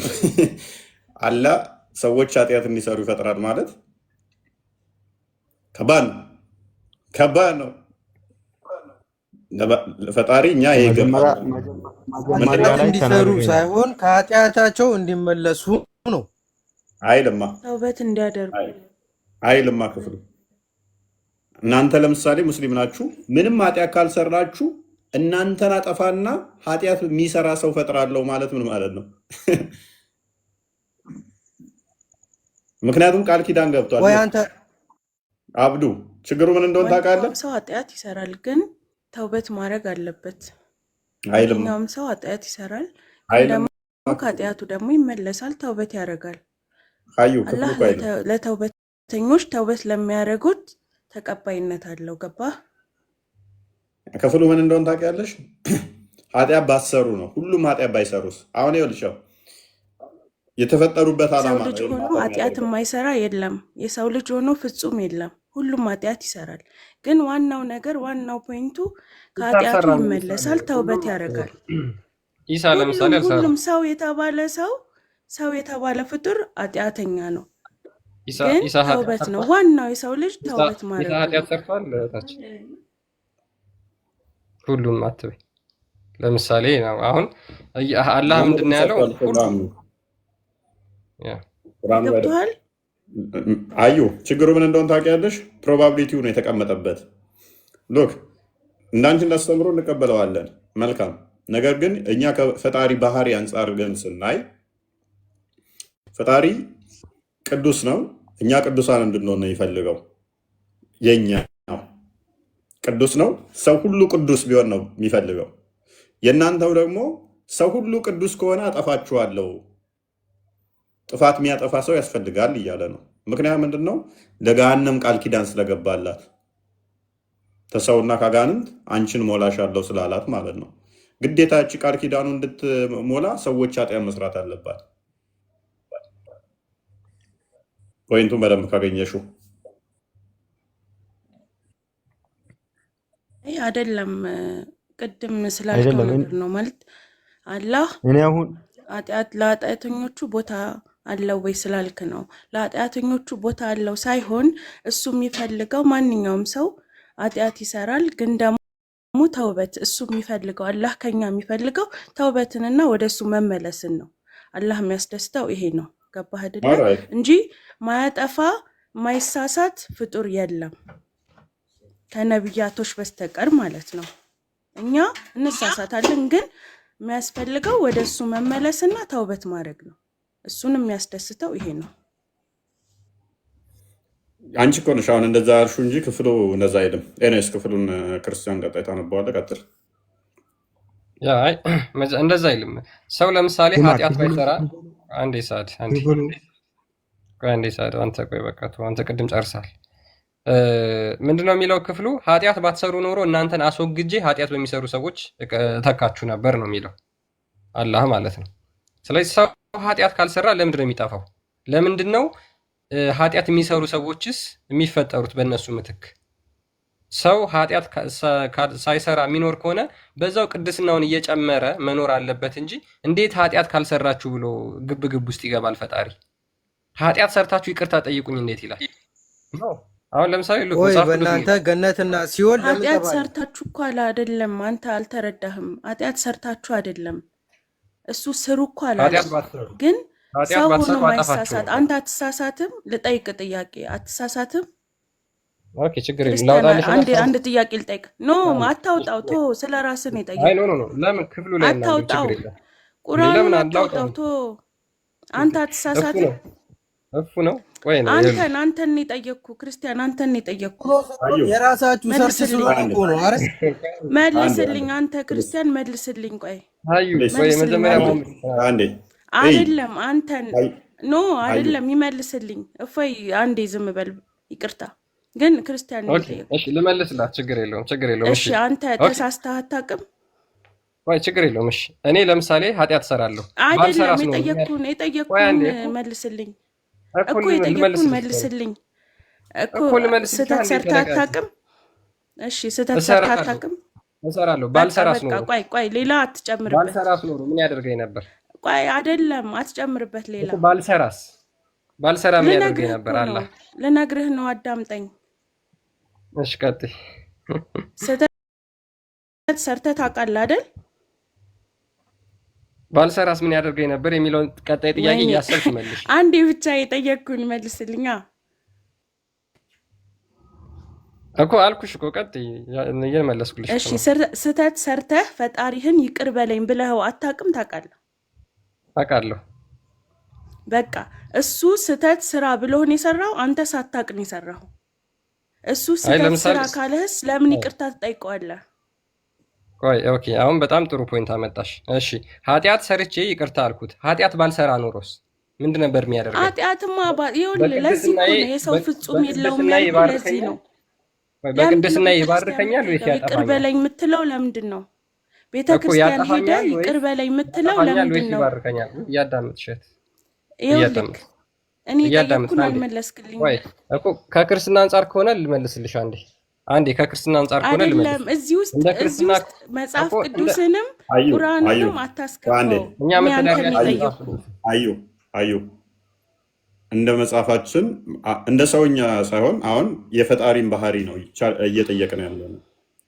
አዎ ኃጢአት እንሰራለን፣ ኃጢአት እንሰራና ይቅርታ እንጠይቃለን። ነገር ግን ቅዱስ ብንሆንስ? ቅዱስ ብንሆን ደግሞ የእግዚአብሔር ዓላማውና ፍቃዱ ምንድን ነው? ኃጢአት እንድንሰራ ወይንስ ቅዱስ ሆነን እንድንቀጥል? ይሄንን ነው ቻሌንጅ እያደረግን ያለ ነው። ሜይ ቢ የእኛም መጽሐፉ ይመልሰዋል፣ እናንተንም ሀዲሱ ይመልሰዋል። ቀጥል ክርስቲያን። አሁን እኮ ሀዩ አንቺ ምንድነው ታውቂያለሽ? መስጊድ ውስጥ የተባለው ነው ብዙ ጊዜ ሰምተነዋል። እሱ ነው ኹጥባ ላይ ምናምን ነገር ማለት አይደለም። ይኸውልህ የክርስትናውን አስተምሮ ላንብብልሽና ከዛ አንቺ የሀዲሱን ደግሞ ታብራሪልኛለሽ። ልክ ሀዲሱ እንደሚለው እኔ መጽሐፍ ቅዱሱ የሚለውን መጽሐፍ ቅዱስ እንደሚለው ላብራራለሽ። ምን ይላል መሰለሽ?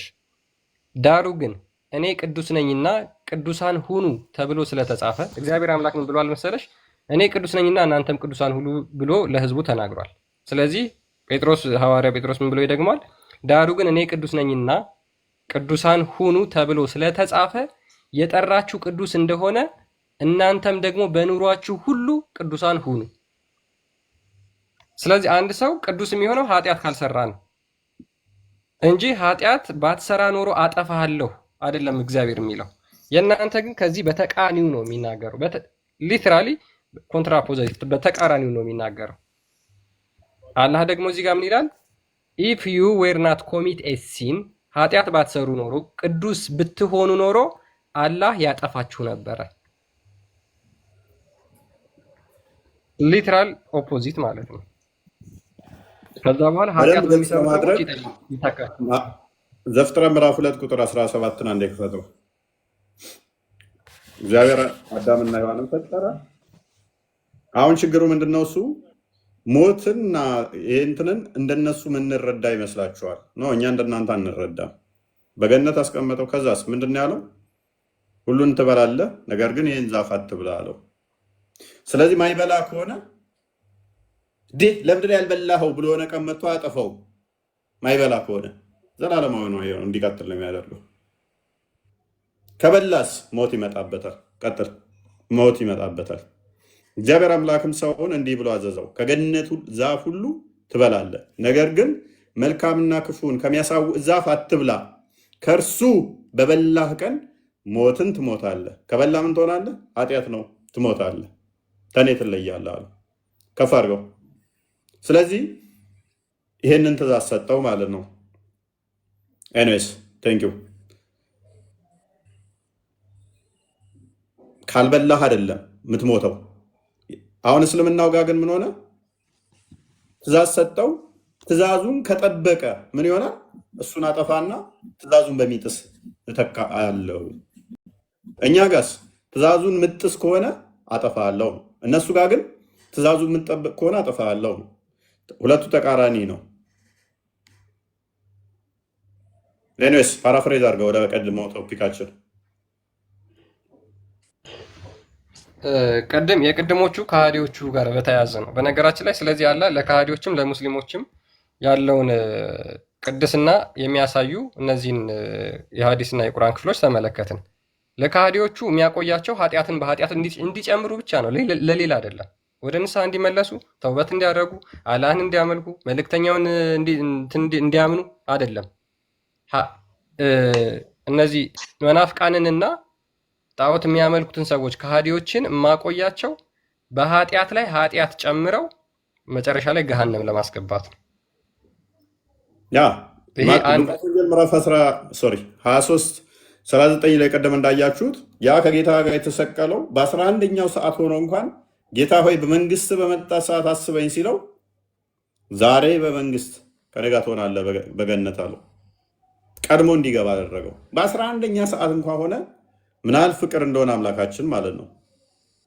አይ አንተ ብዙ በድለሃል፣ የሆነ ሰዓት አጥፍተሃል፣ ዛሬ አሁን በ11ኛ ሰዓትማ ይቅር አልልህም ነው። ይህንን እስልምናው ላይ ስንወስደው አይቀበለውም። ቅጣት ከመጣባቸው ማረን ቢሉት ነው። እኔ በጣም የሚያስቀኝ ምንድነው? ሰው ሲሞት ሻዳ ያስይዛሉ ሙስሊሞች።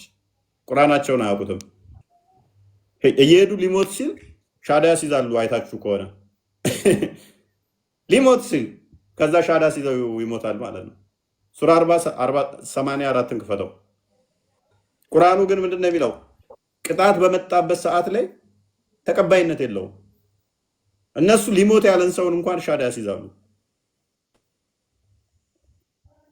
ወይም ቁርአናቸውን አያውቁትም ሆን ብለው ወይንም ደግሞ ዲሲቭ ያደርጋሉ ሰዎችም ማለት ነው። ያጭበረብሩበታል፣ ያታልሉበታል ማለት ነው። እኛ ጋር ከሆነ ግን መቼምና ልክ እነኛ በምሳሌ እንደነገራቸው 3 ሰዓትና 6 ሰዓትና 9 ሰዓትና 11 ሰዓትና ጌታ እኩል ይከፍልሃል ይላል አይደል? እኩል ከፍሎ እንደውም እነኛ 3 ሰዓት የመጡት እኛ ቀድመን ነበርን እኮ ይላሉ። ትናንት አሁን መጥቶ እሱ እንዴት እንደሚሉት ማለት ነው። 40:84 ላይ ኦኬ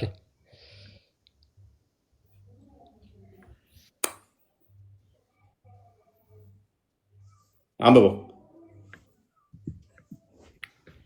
ኦኬ ብርቱ ቅጣታችንን ባዩ ጊዜ በአላህ አንድ ሲሆንን አምነናል፣ በእርሱም እናጋራ በነበረው ጣዖት ክደናል አሉ።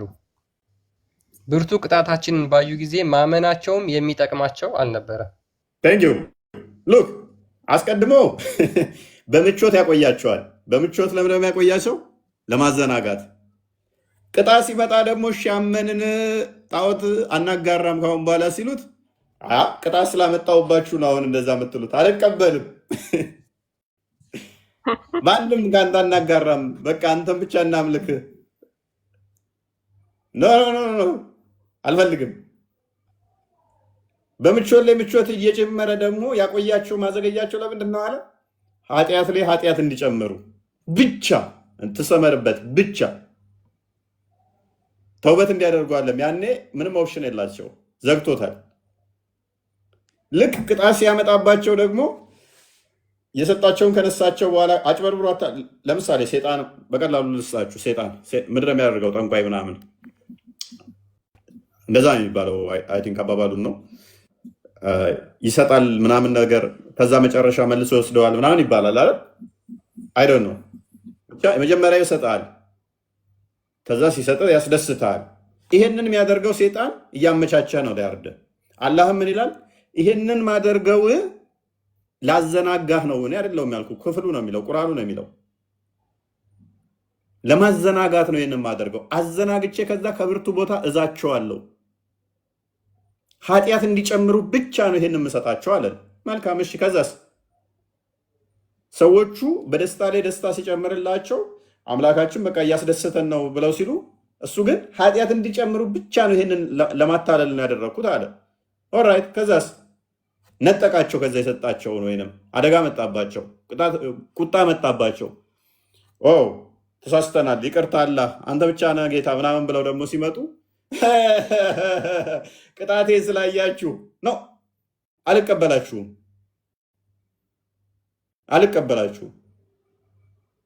ኧረ በፊት የምናመልከውን ትተናል እኮ አሁን አንተን እናምልክ። ኖ አልቀበላችሁም። ይህ አምባገነንነት ነው። ክብር አስገድዶ እንትን ማለት ነው። ቀጥል ክፍሰር ምን ይላል? በዚህም ንግግር ከሚያስተባብሉ ሰዎች ተወኝ፣ ከአጋሪዎቹ ማለት ነው። ማን ነው የሚለው? አላህ ለሙሐመድ እነርሱን እኔ በቃለሁ፣ ለእነርሱ እኔ በቃለሁ። ግጥሚያ ላይ የሆነ እኔ በቃዋለሁ። ከማያውቁት ስፍራ አዘናግተን እንይዛቸዋል። ምን ይላል? ከማያውቁት ስፍራ አዘናግተን እንይዛቸዋለን፣ እነርሱንም አዘገያለሁ፣ ዘዴ ብርቱ ነውና።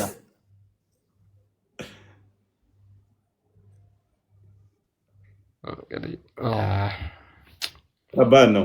ምክንያቱም አስቀድሞ እኮ ስለፈጠራቸው እኮ ነው። ለዚህ 7:179 ክፈተው። አብዛኞቹ ለገሃነም እኮ ስለፈጠራቸው ነው። ፕሮሚሱ ራሱ ሉክ ገና ሲፈጥር ለገሃነምና ለገነት ብሎ ፕሮሚስ ገብቶ ነው የፈጠረው። ለምን ነው እኛ እንደዛ እናምነው? ሁሉ መዳንን ይወርሱ ዘንድ ይላል መጽሐፍ እንጂ አንተ ለገሃነም ለገነት ብሎ አይደለም። ከጋኔንም ከሰዎችም ብዙዎችን ለገሃነም በእርግጥ ፈጠረን። ለምን ለገሃነም ፈጠርን አለ? ምኖቹን? ብዙዎችን።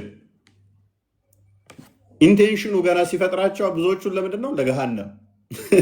ለእነርሱ በእርሳቸው የማያውቁበት ልቦች አሏቸው። ምን ማይሉበት ማያውቁበት ልብ አላቸው። ኦራይት። ለእነርሱም በእርሳቸው የማያዩባት አይኖች አሏቸው። ኦራይት። ለእነሱም በእርሳቸው የማይሰሙበት ጆሮች አሏቸው። እነዚህ እንደ እንስሳዎች ናቸው፣ ይልቁንም እነርሱ በጣም የተሳሳቱ ናቸው። እነዚያ ዘንጊዎች እነርሱ ናቸው አለ። ማዘነጋው ማን ነው አለ? ቀደም ባየነው ላይ ደግሞ አዘናግቼ ይዛቸዋለሁ ያለ ራሱ ነው። ኦኬ፣ እንዳይሰሙ ልቦቻቸው እንዲቸነክር ደግሞ ያደረገው ማን ነው? ሱረቱ በቀራ 7ን ክፈተው አንዴ። አትዝጋው ካሜራው። በቀራ ቁጥር 7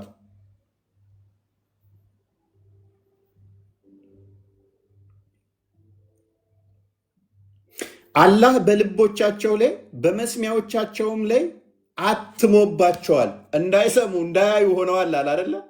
ማን ያተመው? አላህ ራሱ። ሉክ አላህ በልቦቻቸው ላይ በመስሚያዎቻቸውም ላይ በአይኖቻቸውም ላይ መሸፈኛዎች አለለ፣ ለእነሱም ታላቅ ቅጣት አላቸው፣ አትሞታል። ለእያንዳንዱ አይንና ምላስ ደግሞ ለጆሮም ዝሙትም እንዲሰሩ ኤቭሪቲንግ እንዲሰሩ ይሄን ማን የወሰነው ይላል? አላህ ነው የወሰነው ይላል። ሐዲሱን እንክፈተው ክርስቲያን ታስታውሰዋል። በቃ አይ ቲንክ ሳይ ሙስሊም እናውቀዋለን። በቅርበት ይገኛል።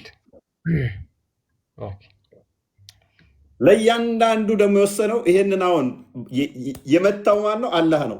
ከዛስ እያንዳንዱ እንዲያደርጉም ደግሞ እንትን ያላቸው እሱ ነው።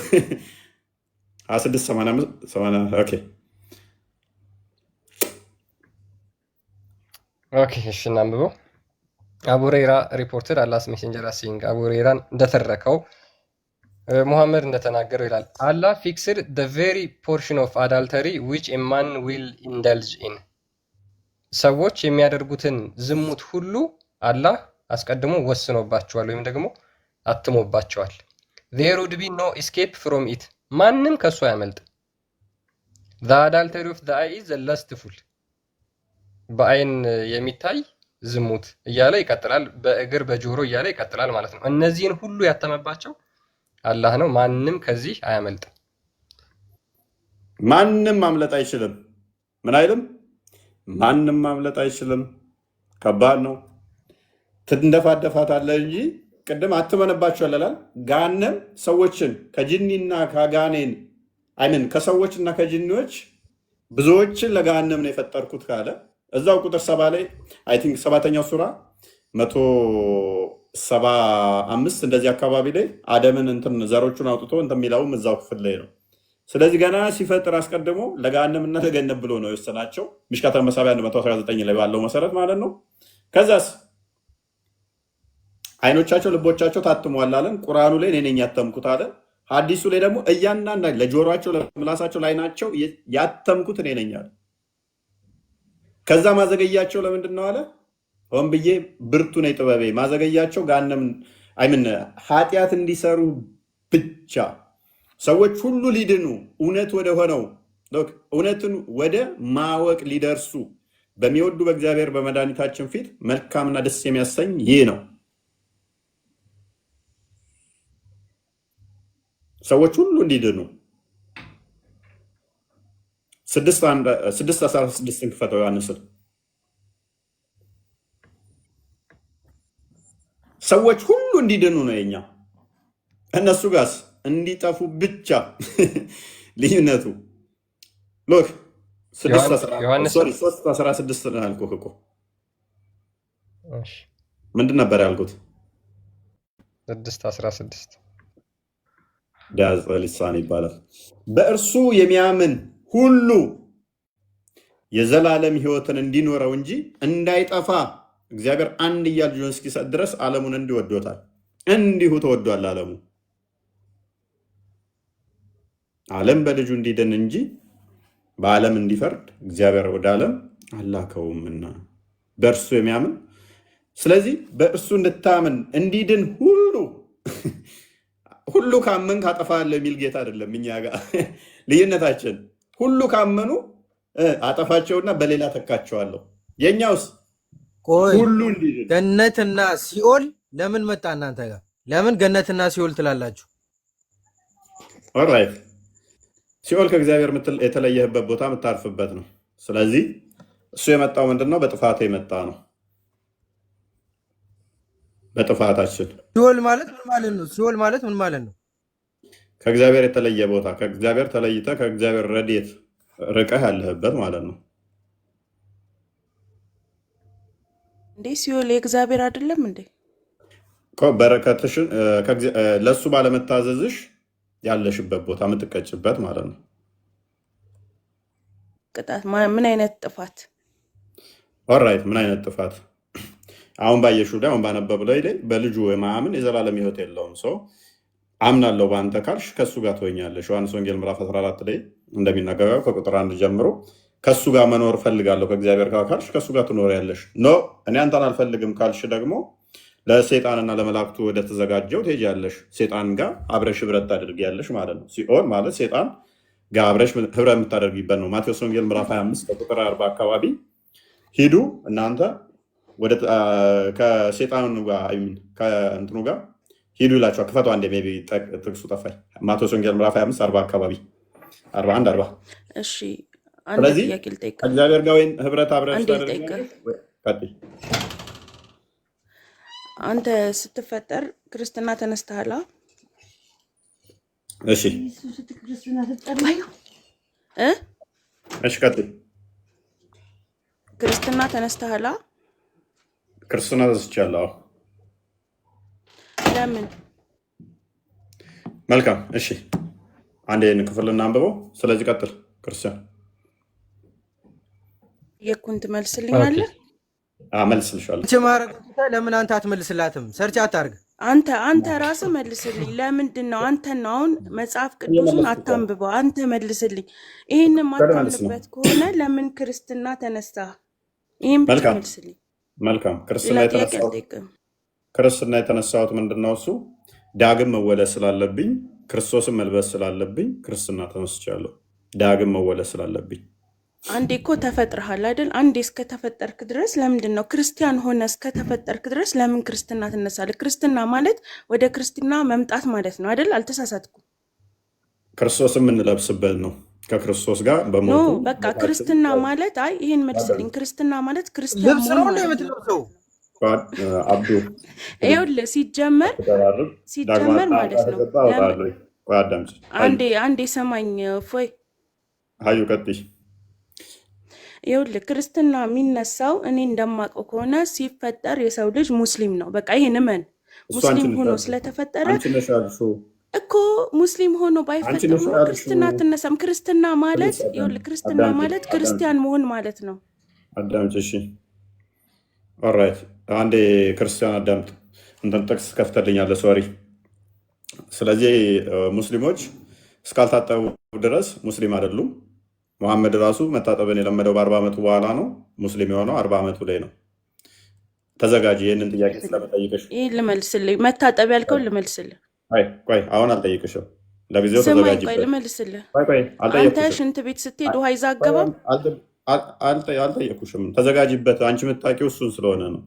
ሐዲሱና ቁርአኑ እንደዛ ስላልሆነ ማለት ነው። የእኛን ልመልስልሽ። ኦልራይት ክርስቲያን ምንድን ነው የከፈትከው? ሙስሊም 240 ኦልራይት ትቀጥላለሽ። ተዘጋጅበት መልሱን ለማዘጋጀት። ይህንን አዲስ ትፈስሪዋለሽ።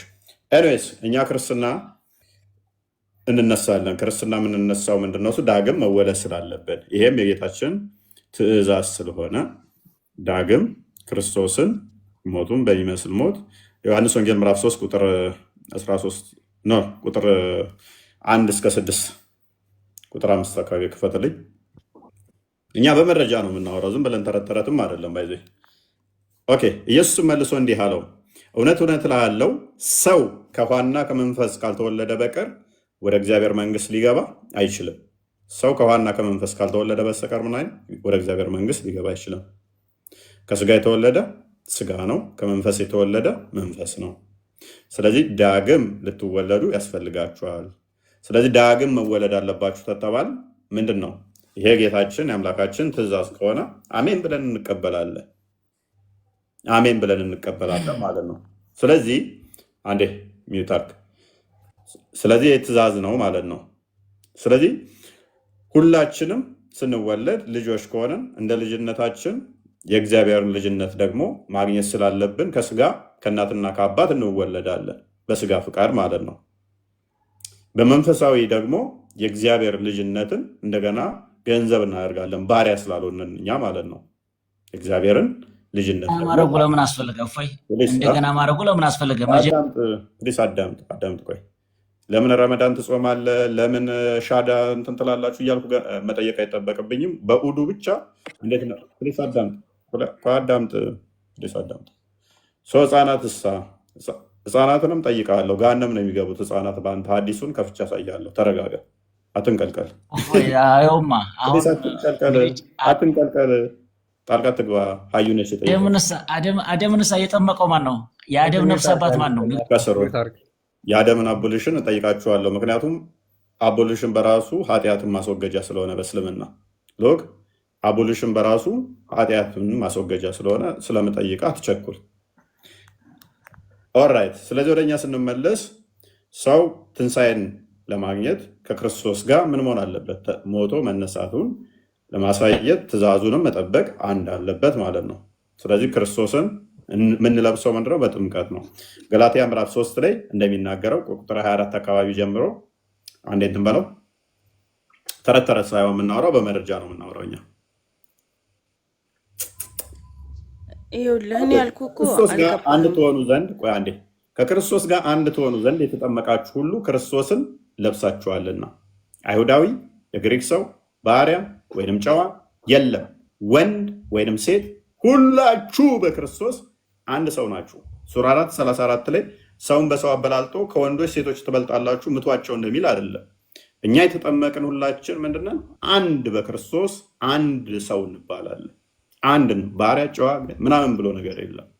ስለዚህ ማቴዎስ ወንጌል ምዕራፍ 18 ቁጥር 1 ክፈተው። ስለዚህ ሁላችን ስንጠመቅ በክርስቶስ እንጋጠማለን፣ አንድ ሰው እንባላለን ማለት ነው። ዳግም መወለድ ነው። ሕፃናትንም ጠርቶ በመካከላቸው አቆመ፣ እንዲህም አላቸው፣ እውነት እውነት እላችኋለሁ ካልተመለሳችሁ እንደ ሕፃናትም ካልሆናችሁ ወደ እግዚአብሔር መንግሥት ሰማያት ከቶ አትገቡም አላቸው።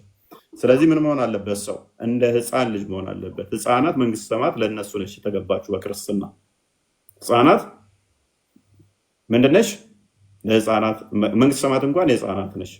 ይህን እስልምናው ላይ ብናመጣው ሕፃናቴን ነው የሚገቡት ተብሎ መሐመድ ተጠይቆ አላሁ አለም አላቅም ነው ያለው። ገነት ይገባል ብላ አይሻ ኖ አይሻ ሁለተኛ እንዲህ እንዳትነገሪ ነው አላት መሐመድ። የካፊር ልጆች እሴን ነው የሚገቡት ተብሎ ሁለቱም ስተነ ቤተሰቦቹ ገሃነም ነው የሚገቡት አለ። ኤኒዌይስ ቶፒኬ ስላልሆነ እሱን ልተወው ለጊዜው። ስለዚህ ክርስቶስ ምን አለ? ሕፃናት የመንግስት ሰማያት ምሳሌ ናቸው ብሎ አስቀመጠልን። ስለዚህ ጥምቀት ለምንድን ነው የምንጠመቀው? ከክርስቶስ ጋር የክርስቶስ ትእዛዝ ስለሆነ ሞቱን በሚመስል ሞት ከእሱ ጋር ህብረን ለማድረግ ሮሜ ምዕራፍ 6 ቁጥር 1-6 ስለሚናገር ማለት ነው። ኤኒዌይስ አሁን ወደ አዲሱ እንመለስና ለምንድን ነው ውዱ የሚያደርጉት ሙስሊሞች? ውዱ የሚያደርጉት ሙስሊሞች የኔን አልመለስክልኝም። አንዴ ቆይ አዳምጠኝ።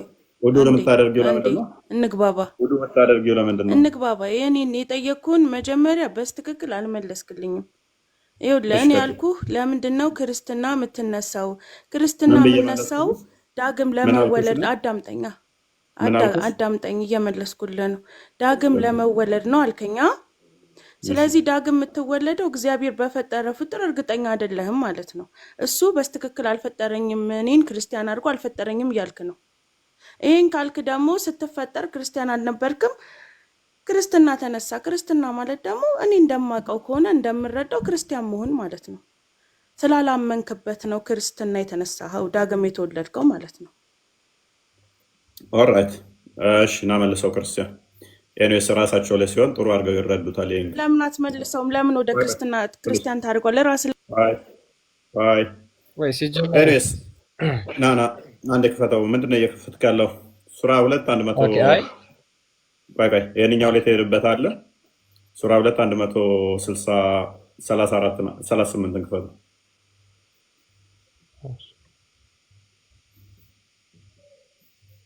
ኤኒዌይስ እኛ ትእዛዝ እናከብራለን።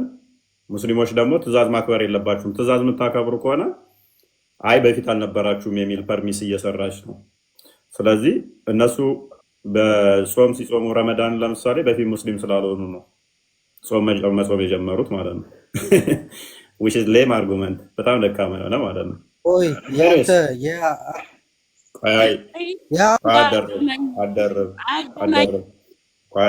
አንድ ሰው ረመዳንን ካልጾመ ሙስሊም አይደለም። ለምን ታደርገኛለህ? ለአንቺ ነው እኮ ያልተገናኘ መሰለሽ እህታችን። የእኛን አስተምሮ ስለማታውቂ ለአንቺ ያልተገናኘ መሰለሽ። ረመዳንን ካልጾመ አንድ ሰው ሙስሊም ይሆናል? ይኸውልህ ረመዳንን ካልጾመ እኛ አሁን የምንሰግደው ለአላህ ነው አይደለ? 5 ወቅት ሰላት የምንሰግደው ለአላህ ነው። ለአላህ መስገድ ስላለብን ነው የምንጾመውም። ይሄ ከትውልድ ጋር ምን ያገናኘዋል? እኔ ጎበዝ። በቃ አላህን ልጠቅመው ነው የምጾምለት። እኛ ግን ለራሳችን ነው ባሪያ ላለመባል ገነት ለመግባት እንጂ ለአላህ ብለን አይደለም። እኛ አላህን ምን ልንጠቅመው? ምግብ ስላልበላንለት እሱን ልንጠቅመው አላህን ልንጠቅመው ማለት ነው አይደለም። ለመጀመሪያ አስማኝ ልንጠቅመው አይደለም። አንዴ ፕሊስ አንዴ አዳምጪ። ኤኒዌይስ የአላህን መንከር ወይም የተፈጥሮ መጥመቅ ያዙ ይላል። ምን ማለት ነው እህታችን? በምንድን ነው የአላህን መንከር ወይንም መጥመቅ ያዙ ይላል። በምንድን ነው የምትጠመቂው? መጠመቅ ኧረ መጠመቅ የለም እኛ ጋር ሲጀመር በቃ ሰላት ነው፣ መስገድ ነው፣ መጾም ነው፣ ቁርአን መቅራት። አንብቢው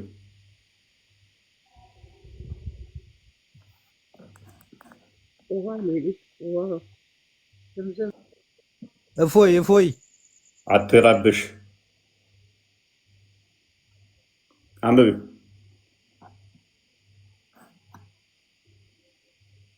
እንግሊዘኞቹ አልቃሪ እንደ እንትና አንድ እንትን አረብኛ ክፈትላ ዩሱፍ ሀዲን ክፈትላ። ለምሳሌ ባፕቲዝም ነው የሚለው፣ ጥምቀት ነው የሚለው። በየቀኑ ነው የምትጠመቂው አንቺ። እሱም ደግሞ ምንድነው እሱ አቦሉሽን አንተ የምትጠመቂው ያልከኝ ውዱ የሚደረገው አይደለ? እኔ አይደለሁም ያልኩሽ ቁርአንሽ ነው የሚለው እኮ። ልመልስልህ ታዲያ አንብቢው ቁርአንሽን አንብቢው። ልመልስልህ ቁርአኑን አንብቢው። አነበብኩት። ምንድን ነው የሚለው እኮ? ልመልስልህ መጠመቅ ያልከውን ልመልስልህ። የለም ብላ ነበር መጀመሪያ። ያ መጠመቅ ያልከውን ይኸው እኛ መጠመቅ አይደለም ውዱ ነው የምናደርገው። እሱንም ሰላት ለመስገድ ነው። ውዱ ማለት ባፕቲዝም ማለት ምን ማለት ነው? ፕሊዝ ባፕቲዝም ማለት ምን ማለት ነው?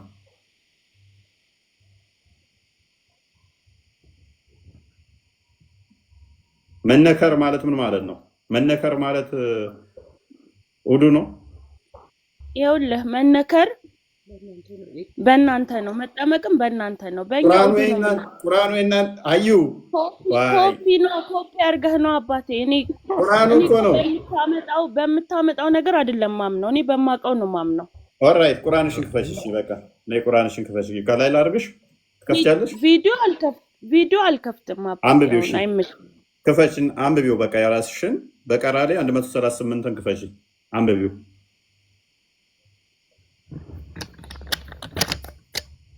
ዋይ ችግር ሆነብን እኮ።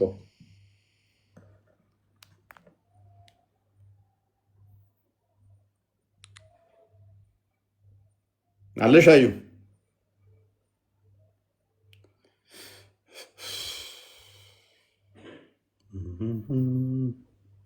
አዩ እኔስ ባፕቲዝም ነው የሚለው። እንዴት ነው የምትጠመቂው? ምን ውስጥ ነው የምትነከሪው? ይኸውልህ ቆይ ላስረዳህ፣ ስማኝ። እሺ ቀጥይ።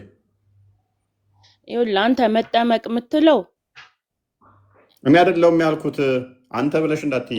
እሺ በቃ እሺ መጠመቅ ያልከው ቁርአኑ የሚለው በይ። ስማኝ ቁርአን የሚለው ልበልልህ፣ ስለማውቀው ልበልልህ። ውዱ ነው የምናደርገው። ውዱ ማለት ውዱ ለምን ነው የምታደርገው? ይኸውልህ ሰላት ለመስገድ ውዱ እናደርጋለን። ውዱ ማለት ደግሞ ንጽህና ነው፣ መታጠብ ነው። ገባህ አይደለ? አይደለም። እሺ ኃጢአትሽ ይቅር እንዲባል ነው። ለመስገድ ነው። ሰላትን ለአላህ ነው የምትሰግደው። አዩ ጸሎት ለምን እንደምታደርገው? እሺ ልጠይቅ፣ ጸሎት ታደርጋለህ? ቆይ አንዴ አዳምጪ። ውዱ ሳታደርጊ ሰላት ብትሰግጂ ሰላትሽ ተቀባይነት አለው?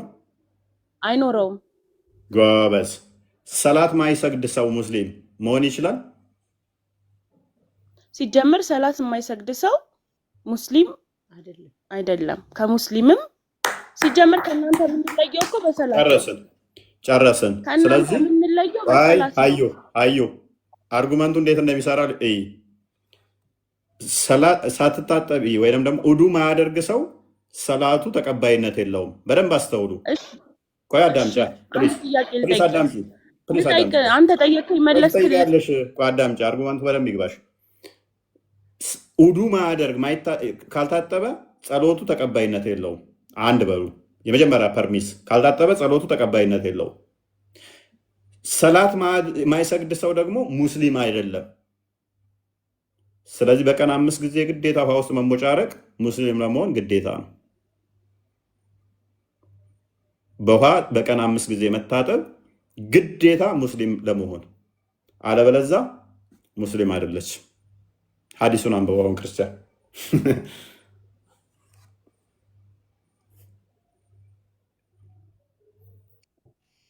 ስልክ 1% ነች እንዳዘጋ ቶሎ ቶሎ ላምብ። ኦኬ እሺ አቡ ሁሬራ እንደተረከው ይላል አላስ ሜሴንጀር አስሄድ ሙሐመድ እንደተናገረው የቱን አልመለስክልኝም። አንዴ አሁን ቆይ ሚውት አድርግ። ለምን ወደ ኋላ ወደ ሌላ ትቀይራላችሁ? አሁን የተወራው በማስረጃ እንደሆነ ማወቅ አለብሽ። አንዴ ይኸውልሽ when a Muslim or a believer wash his face in a course of ablution, every sin he contemplated with his eyes will be washed away from his face along with water. አንድ ሙስሊም ለኡዱ ሲቀመጥ ፊቱን በውሃ ሲታጠብ በአይኑ የሰራው ኃጢአት በሙሉ ከውሃው ጋር ይወገዳል። when he wash his hand እጁን ሲታጠብ every sin they wrote will be affected from his hand with the water or with the last drop of water. እጁን ውዱ ሲያደርግ በእጁ የሰራው ኃጢአት እንዳለ በውሃው ወይም ደግሞ ከውሃው ጠብታ ጋር አብሮ ይወገዳል። ሁለት በይ እየደመርሽ and when he wash his feet እግሩን ሲታጠብ every sin toward which his feet have walked will be washed away with water or with the last drop of water. ከዛ በኋላ እግሩን ደግሞ ሲታጠብ ኃጢአት ለመስራት የተራመደባቸው መንገዶች እንዳለን እሱ ኃጢአቱ ይወገድለታል በውሃው ወይም በመጨረሻው የውሃ ጠብታ ይላል። with the result he comes out pure from all sins በዚህ ምክንያት ከሙሉ ኃጢአቱ ይጸዳል። ያመነ የተጠመቀ ይድናል ብለን እኛ እናምንና ሮሜ ማርቆስ 16:16 ኮት እናደርጋለን። ልክ ትልልቆቹ ደግሞ ጴጥሮስ እንዳላቸው ሐዋርያት ሥራ ምዕራፍ 2 ቁጥር 37 ጀምሮ ያመኑት ምን እናድርግ ሲሉ ሂዱ ንስሐ ግቡ ኃጢአታችሁ ይሰረይ ዘንድ በጌታችን በኢየሱስ ክርስቶስ ስም የተናዘዛችሁ ተጠመቁ ይላቸዋል። ስለዚህ እኛ አንዴ ስንጠመቅ ኃጢአታችን ይሰረያል። እነሱ ግን ቀን በቀን ኃጢአታቸው እንዲሰረይ ይታጠባሉ። ከዛ መጥተው እኛን ይወስናል። በቀን 5 ጊዜ ማለት ነው። እነሱ ኃጢአታቸውን ለማስወገድ ይታጠባሉ። እኛ ግን አንዴ ስንጠመቅ ኃጢአታችን ይሰረያል። እነሱስ በቀን 5 ጊዜ። ከዛ መጥተው እኛ ቆይ አንዴ ቢያልፋቸውስ ቢያደርጉስ ሙስሊም 224 ኤን ክፈተው ቢያልፋቸውስ ተቀባይነት የላቸው። ሰላት ካልሰገዱ ደግሞ እሳት ልቀቅባቸው ቤት ውስጥ ነው የሚለው። ሰላት ጁማ ሰላት እንኳን ቢያልፋቸው ማለት ነው። ሙሐመድ ራሱ እንደዛ ይመኛል። አንብበው። ኦኬ ሳይ ሙስሊም 224 አብደላ ቢን ዑመር ኦኬ ኖ ሳላት ኢዝ አክሴፕትድ ዊዛውት ውዱ ኦር ፒዩሪፊኬሽን ምንም አይነት ሰላት ያለ ውዱ ወይም ደግሞ ያለ ትጥበት ተቀባይነት የለውም። በዋተን ቦጫርቃችሁ ነው ሙስሊም የምትሆኑት። በየቀኑ በቀን 5 ጊዜ ውዱ ከሌለ ሰላት የለም። ሰላት ከሌለ ሙስሊም አይደሉም። እኛ አንድ የተጠመቅን አንድ የተጠመቅን ኃጢአታችን ይሰረያል። እሺ ከባርነት ከኃጢአት ቁርኝት ወጣን፣ ልጆች ነን። በቃ እግዚአብሔር አንድ የተጠመቅነው እግዚአብሔር ልጅ ተብለን እንድንቀር ያደርገናል። እናንተስ ሙስሊም ለመባል በየቀኑ ውዱ ማድረግ አለባችሁ። በየቀኑ ውዱ ማድረግ አለባችሁ። አዎ ታዲያ ሳንታጠብ ፈጣሪያችን ፊት ከነቆሻሻችን አንቆምም፣ አንሰግድለትም። ከነቆሻሻችን ጎንበስ ቀና እንልለትም። ታጥበን ንጹህ ሆነን ወደሱ ወደፊት ለፊቱ የምንቀርበው። ገባክ? ጎበዝ። በፊት ሙስሊም ስላልሆንሽ ነው ማትታጠቢው። ሲጀመር አንተ ምግብ ስትበላ እጅህን ሳትታጠብ ምግብ ትበላለህ። ለምን? እንዳያምክ።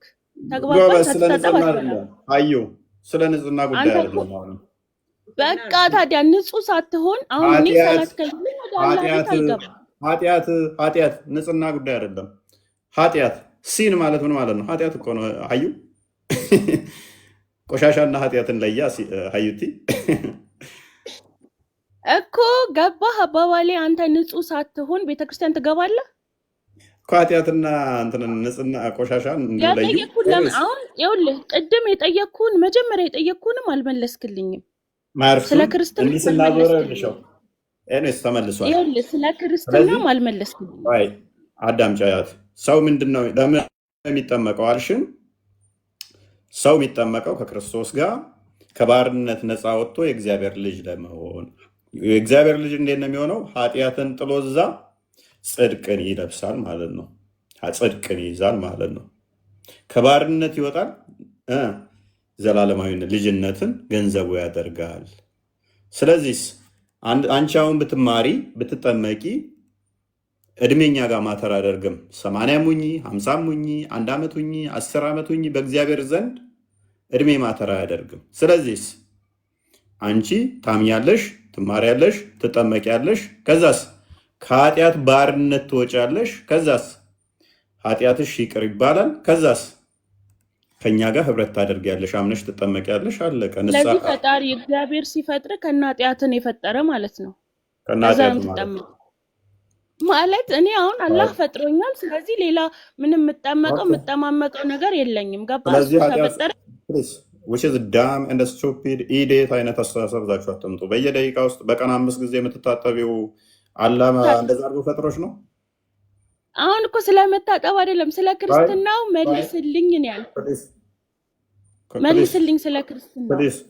ስለዚህ በቀን 5 ጊዜ የምትታጠቢው አላህ እንደዛ አድርጎ ስለፈጠረሽ ነው። እኔ ጋር እንደዛ አይደለም። ምክንያቱም አጥሞ ስላልፈጠረኝ እኔን አጥሞ ስላልፈጠረኝ መመለስ ያቅት ወደ ሌላ አትዙር።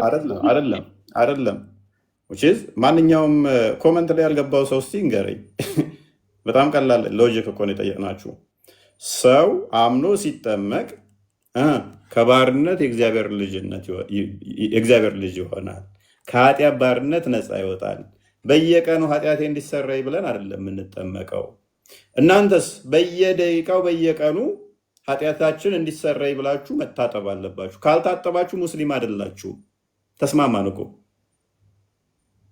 ካልታጠብሽ ሙስሊም አይደለሽም። ምክንያቱም ካልታጠብሽ እስልምና ከነቆሻሻ አይቀበልህም። እስልምና ከነቆሻሻ ሰላትን አይቀበልም። እዚህ ጋር ምንድን ነው የሚለው? ኃጢአት እኮ ነው የሚለው። የምን ቆሻሻ ነው? እሱ ኮፒ አድርገህ ነው ሲጀምር ጽፋው ነው። እሱን አልቀበልህም። በቃ ያዡ በቃ ኪስሽ ክተሽ። ስለዚህ የእኛ ችግር እኮ አይደለም እህታችን፣ አለማወቅሽ የእኛ ችግር ሊሆን አይችልም ማለት ነው። ይብቃሽ ለዛሬ። በደንብ ተማር። ለዛሬ ይብቃሽ። ተማር ትላለች እኮ አታፍርም። ድድብና ጣራ ሰርቶባት ማለት ነው። ኤኒዌይስ ክርስቲያን ኔትወርክ አስወረደው መሰለኝ አለ ክርስቲያን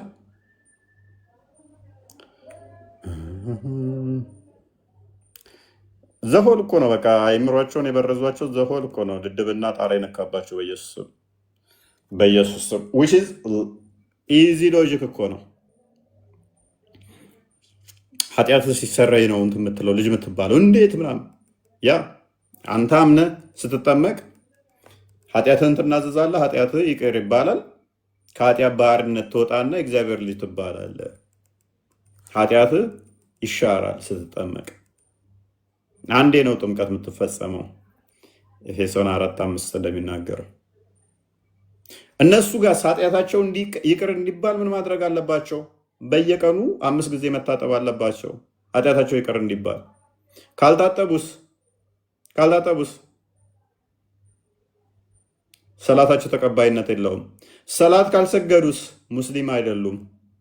ስለዚህ ሙስሊም ለመባል በቀን 5 መታጠብ ግዴታ ነው፣ ኃጢአታቸው ይቅር እንዲባል ማለት ነው። ስለዚህ በቀን 5 ጊዜ ኃጢአትን ይቅር ለማስባል መታጠብ ግዴታ ነው፣ ኃጢአት እንዲማር።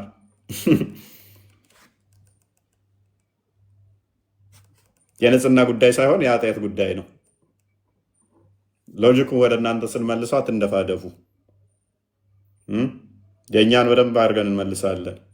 ይህንን ወደ እናንተ ስንመልስ ግን አታውቁትም። ስለማታውቁት መጨረሻ ምንድነው የምትሉት? አልቀበለውም፣ በቃ አልቀበለውም። ይሄን ውኬርስ አዲስህን አይደለም ቁርአንን እናስጠላለን። አይደለም አዲሳችሁ ቁርአናችሁን እያስጣልናችሁ ስለሆነ ኡስታዞቻችሁም እየጣሉት ስለሆነ ቁርአንን እየካዱ ነው ብለዋል። ያንኛው ኡስታዞቹ ሲያወሩ ሰምታችኋል። ሴቶቹ የለም ይላሉ፣ ሐዲስንም እያለ የለም ብለው ይላሉ ስለማያውቁት ብቻ። ወንዶቹ ደግሞ ቁርአኑን በሐሰት እያስተማሩ ነው ኡስታዞቻችን አሉ። እናስክዳችኋለን ገና።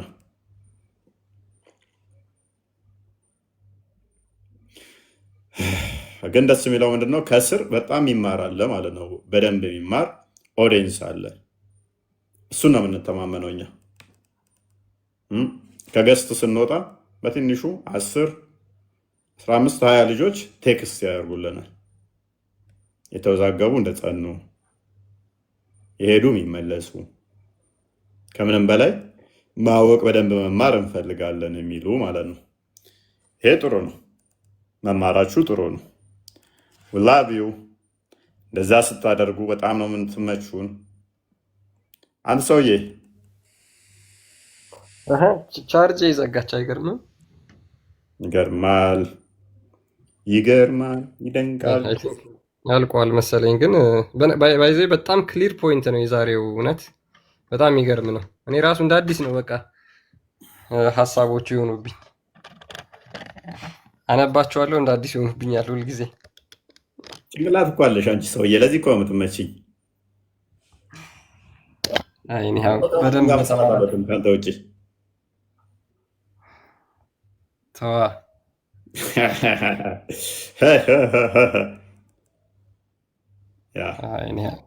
በጣም ግልጽ ፖይንት ነው።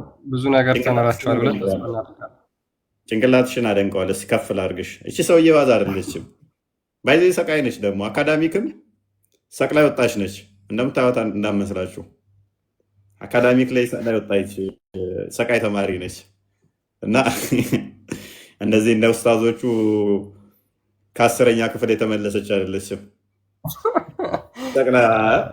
ሰቅላይ ወጣች ጂነስ ተማሪ ነች እና ጥሩ ጭንቅላት አላት። ይኸው ደስ ይላል በጣም እንደዚህ በደንብ ስታውቁና ስትረዱ በተለይ በጣም ነው ደስ የሚለው። የምር በጣም የሚያጭበረብሩት የሚዋሹት ነገር በቃ አሁን ቂጥ ገባ ሁሉም ነገር ማለት ነው። ጥምቀት ሲሉ የነበረው ነገር ከዚህ በኋላ እንደዚህ አይነት ቶፒኮች አሁን አይነሱም፣ ደግሞ አያነሷቸውም። በቃ የተቀበሩ ናቸው። አለቀ። በቀን 5 ጊዜ ኢማጂን እንግዲህ በቀን 5 ጊዜ በግማሽ ኮካ ጠርሙስ ውሃ ይዘው ይታጠባሉ ከኃጢአታቸው ለመጽዳት ማለት ነው። በግማሽ ኮካ ጠርሙስ ኃጢአቴን አጽድቼ ሙስሊም ሆናለሁ ብለህ ታምናለህ። ከዛ በኋላ እኛ አንድ ጊዜ ልጅነት ጥምቀት አለ። ከዛ በኋላ በዛ የኃጢአት ስርየት እናገኝና ለዘላለም ከክርስቶስ ጋር ሕያው የምንሆንበትን ጥምቀት እንጠመቃለን ማለት ነው። አንድ ጊዜ ጥምቀት ባይዞ አንዲት ነች። ኤፌሶን 4:2 ላይ አንዲት ጥምቀት ይላል። የሙስሊሞች ግን በቀን 5 ጊዜ ጥምቀት። እንደዛ ነው። ብቻ አፈረስ ነው እኮ እንዳለ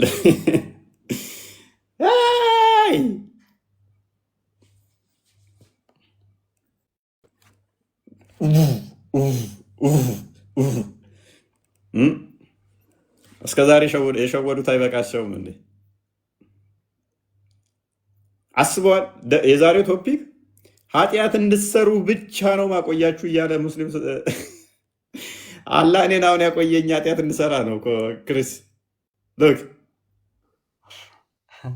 መጨረሻ እኔን እንዴት እንደሚረግጠኝ አስበው። አላህ ቢኖር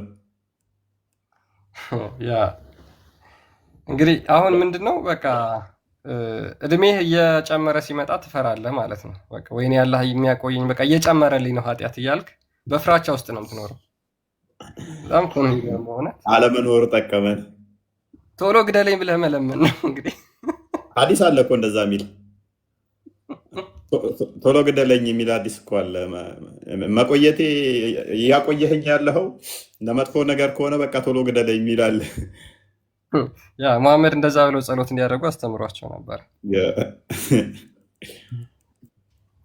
እኔው በጣም ግልጽ ነው። በነገራችን ላይ በክርስትናና በእስልምና መካከል ያለው የአምላክ እሳቤ አምላክን ፍቅር በተመለከተ በነገራችን ላይ የብርሃንና የጨለማ ያክል ልዩነት ነው። ክርስትና ጋር እግዚአብሔር እንዴት ብርሃን የሆነ ፍቅር እንደሆነ ክርስቶስ እኔ የዓለም ብርሃን ነኝ፣ በእኔ የሚያምን ደግሞ በብርሃን ይመላለሳል ብሎ ተናግሯል።